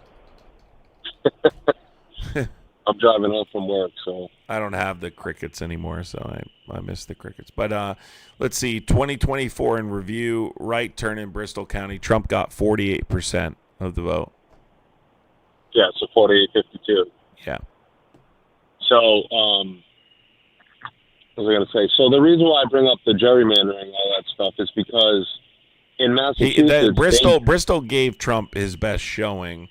Yes. Followed by Plymouth and Hampton with 44% and Worcester with 43%. Trump won only 36% of the vote statewide, though. His worst numbers were in Suffolk, including Boston.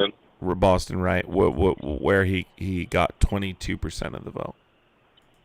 Yeah. So the way that Massachusetts has gerrymandered the state. So basically they don't use an independent review board. So they just literally the legislature votes on a gerrymandering map similar to what Florida just did. Yes.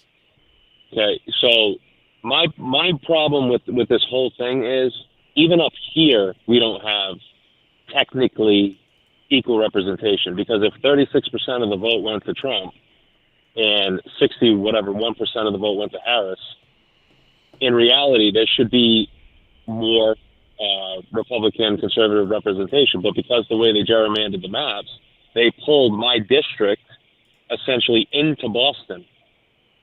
So you can see it literally, the district runs from like Bristol County all the way up. I'm not familiar, and I have to look at the maps, but I can't do that here right now because I just don't have the ability to do that.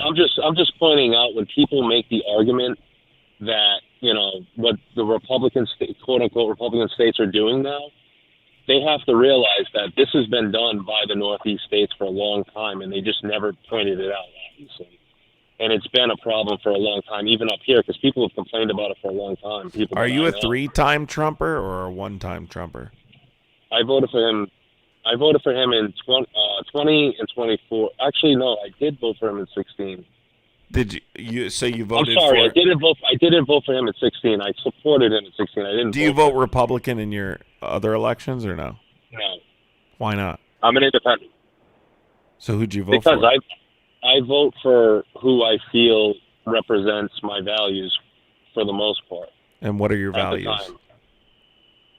Socially, I lean moderately to the left. Fiscally, I lean, to the right, conservative. So you're basically saying you're more or less a libertarian. So what socially do you lean left on or moderate on?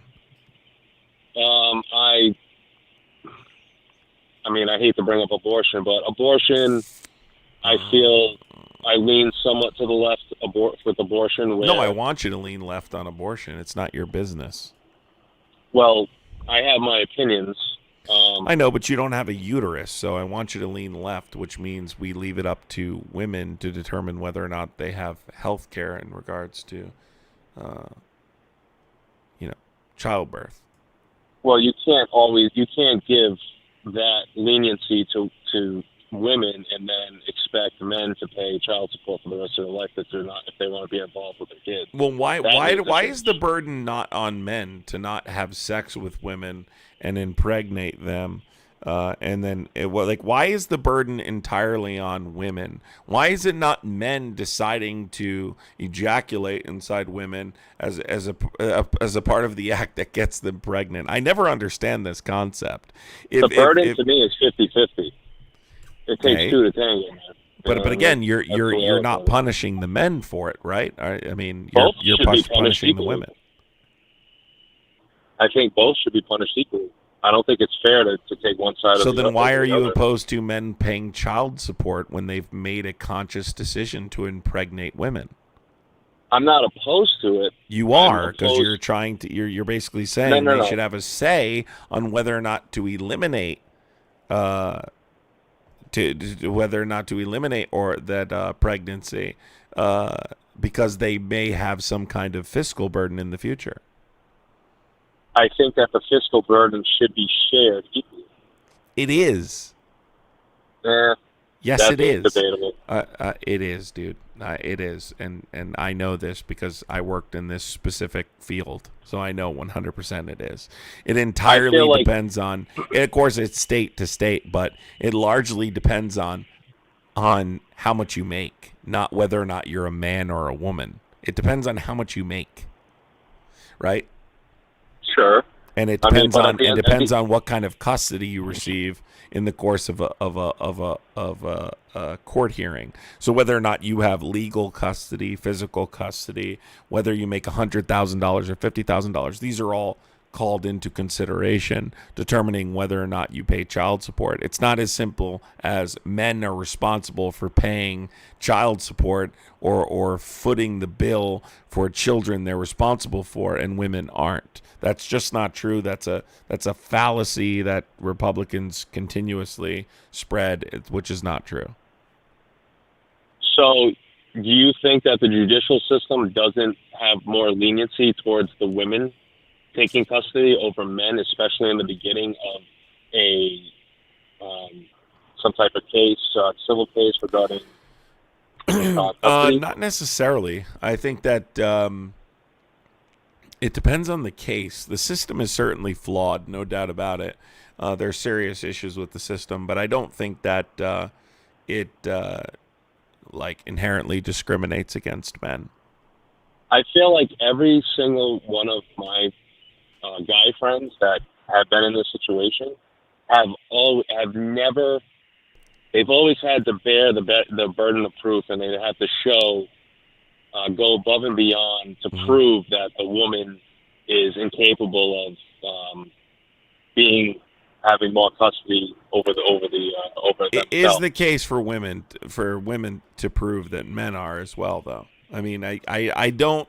Again, I'm not saying that there isn't an issue with the system. I think the system is incredibly flawed. But to say that women don't have to reach that same burden of proof is just not true. I really think it's majorly blown out of proportion. I got to be honest. I mean, I don't know. I'm just from speaking from experience, seeing what I'm speaking from experience in family law right now, and I'm telling you that through my experience, I have seen cases that were certainly unfair, but not because the court was being unfair to a father because he was a father, if that makes sense. Mm-hmm. Mm-hmm. Yeah, I think that just men are more likely to, and I know this is going to sound harsh, but I would say this: men are more likely to abandon their children than women are. Men are more likely to choose other things over their children than women are. That just tends to be the case. That's not. I don't disagree with that. Right. So I think that when we look at that, obviously that's going to distort the numbers slightly. I'm not saying it's not a very flawed system. It is an incredibly flawed system. But this idea that judges go into these proceedings favoring women because they're women, that's not something that I've witnessed, and I've worked on countless of these cases as a paralegal. I can tell you that. And I've never seen... So are you a lawyer? No, I just worked in family law. I'm not a lawyer. Yeah, you just kind of like give advice and I stuff. worked with attorneys on research and things like that, yes. Okay. Yeah, so I mean, I think that you're correct. Like what you're saying, you've obviously dealt with it, so your knowledge dealing with these cases, you probably know a lot more than I do. And I'm not saying that the system is not broken, because that would be incorrect for me to say that, because it is broken. There's no doubt about it. It's an incredibly flawed system. I've seen cases that were unfair. I've seen cases where people were wrongly accused of specific things, and the judge didn't allow for the defense to kind of elaborate on these specific accusations, but I don't think that's because of a particular bias, is what I'm trying to say. Because obviously I've seen it happen to women too. So like, I mean, I think like, I would argue that the court has, because I think that a lot of issues that you see in family law are either domestic violence related or substance use related. Those cases make up a large majority of the complicated cases that end up making it to family court. And I think that the court doesn't have a good system in place to treat those particular issues. I don't believe it to be a specific bias about father and mother. I'm not saying that there isn't a judge or there's exceptions where a judge might favor a mother over a father just because she's a mother, but that's not what I've witnessed personally. I believe that it is just the system as a whole is incredibly flawed, and they're not set up for specific instances of like substance use disorder and things like that. Yeah, I think ultimately the judicial system in the country is not just regarding what we're talking about now, but in general, it's supremely. Well, I mean, you're talking about anecdotal experiences. So you have a friend who was a father who feels he was wronged out of custody, or he got partial. What was the case specifically? So I had a buddy of mine who, the one that really comes to mind, a buddy of mine.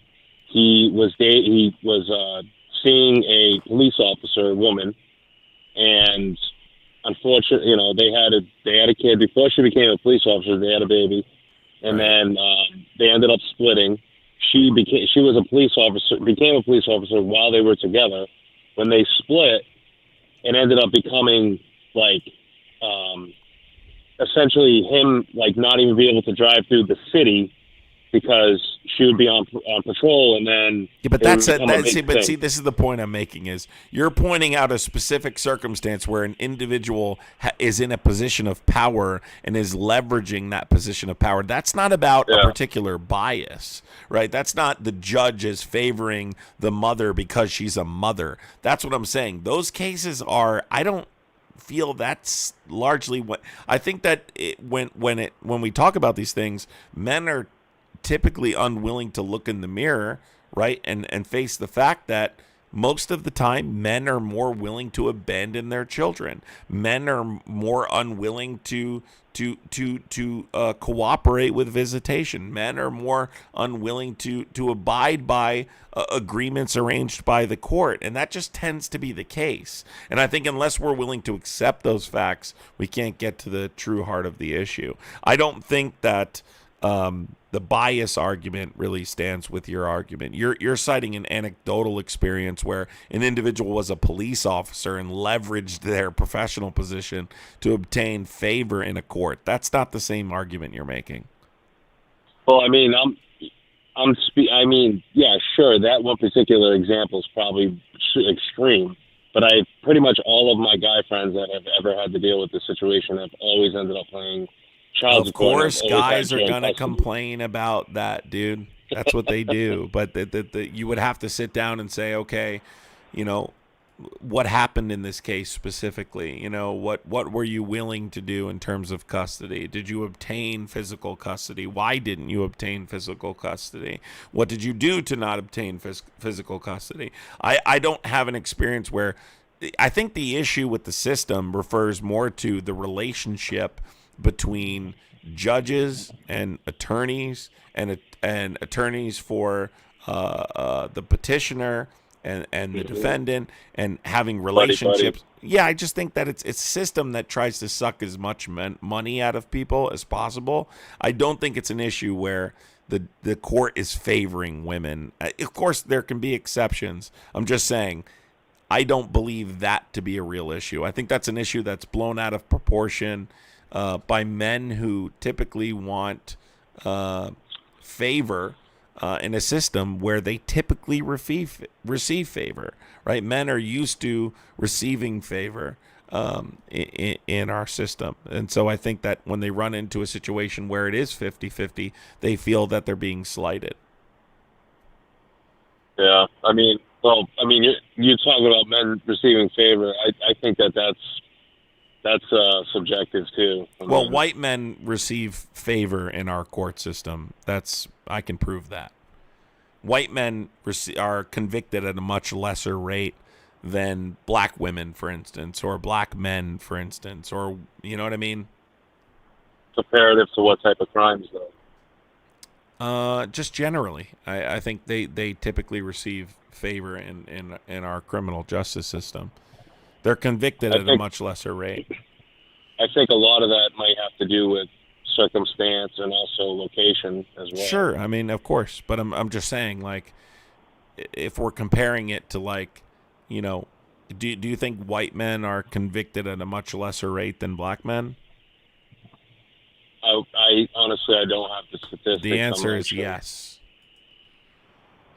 White men are per capita are convicted at a much lesser rate than black men. For the same crimes? Yes. Yep. Okay. For the same crimes. They're also less likely to be. I was just talking about this with a previous guest.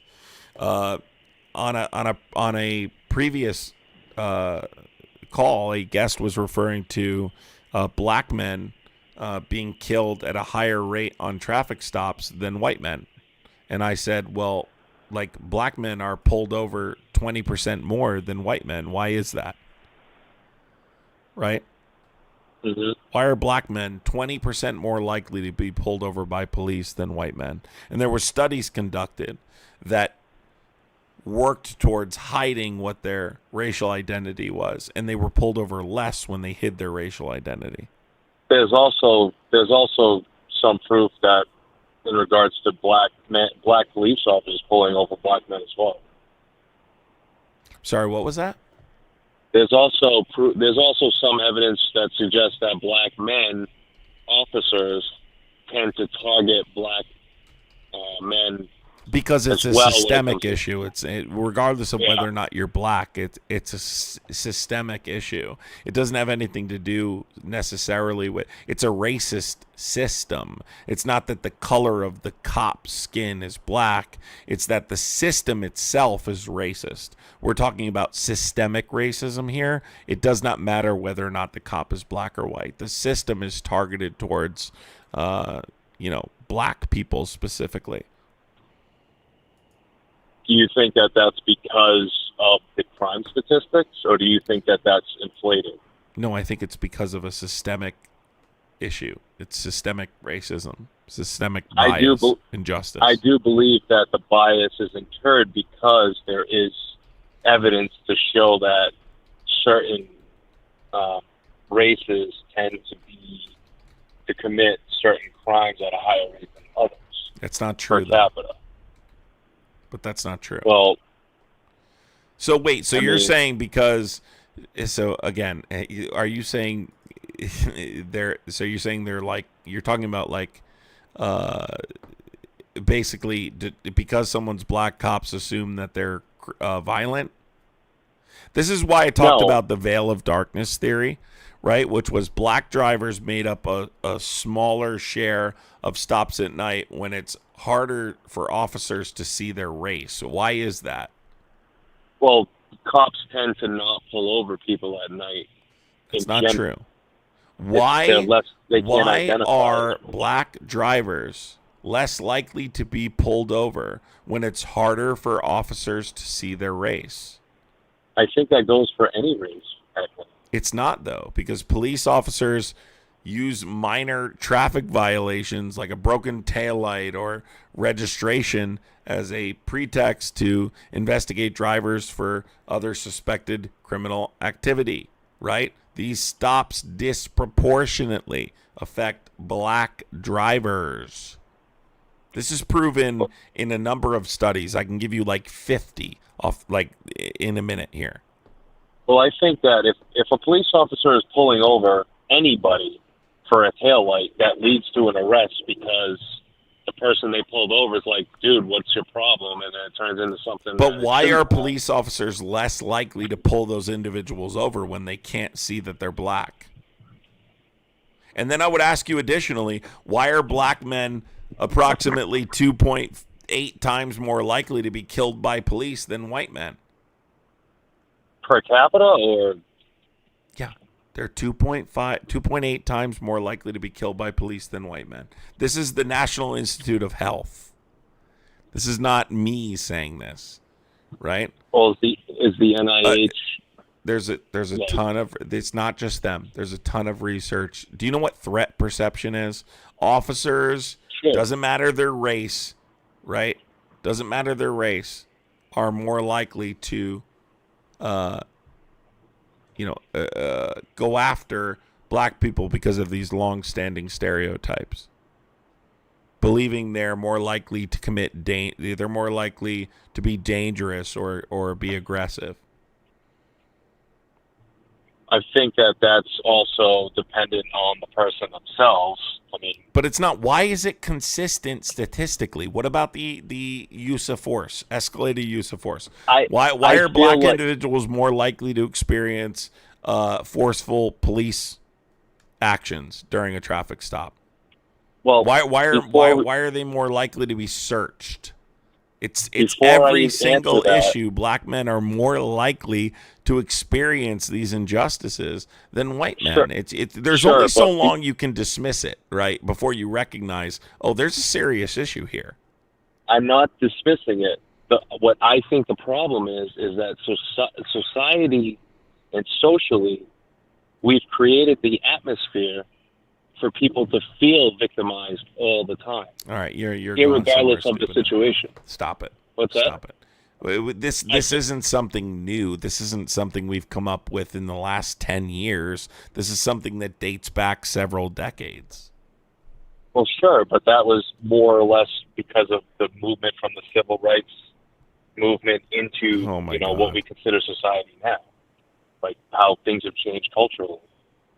My point is that when people feel naturally defensive and victimized under any circumstance, they're going to feel a certain way. And they're always going to feel like they need to push back on whatever situation they're in. Doesn't matter what race they are. And unfortunately, I feel like people have used this to push agendas, especially in the black community. Now, I'm not speaking for the black community. I mean, that's again. I encourage you to research this further because I don't think you're tremendously informed on this. But I encourage you to research it further and look into what I talked about in terms of the study that I previously referenced.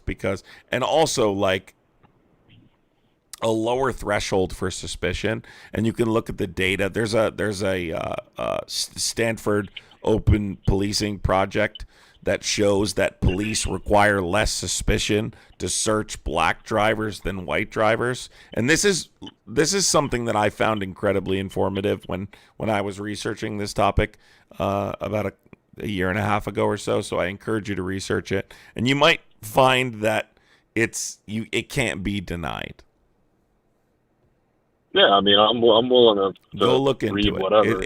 I'm not biased Stanford. I encourage you to look up there's two things I encourage you to look up. But one is, more importantly, the Stanford Open Policing Project, right? That talks about the threshold for suspicion, right? Why police often require less suspicion to search black drivers than white drivers, even though the searches of white drivers are more likely statistically to turn up contraband.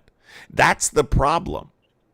It's not even like statistically black people are more likely to turn up contraband. It's actually white people that are more likely to turn up contraband. And then when you look at this lower threshold, you realize it can't be denied anymore. Is that based off of percentage or actual stops, numbers wise? They pulled over 50,000 drivers on a typical day, more than 20 million motorists every year. Because I'm reading the study, just the summary in the beginning here. Yeah, it was basically a partnership between the Stanford Journalism Lab and the Stanford Policy Lab. Go look it up and come back to me, and we'll have a conversation about the data. All right, I will, man. Take care. Well, it was a good conversation either way. Take Have care. a good night. Be well. All right, guys, I'm getting off. I'm burned out.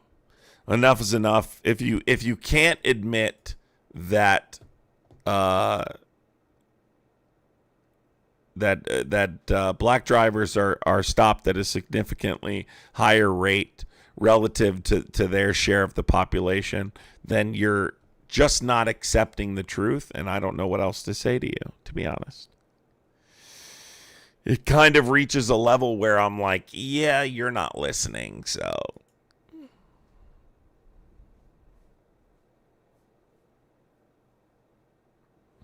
But I love you guys. I appreciate you.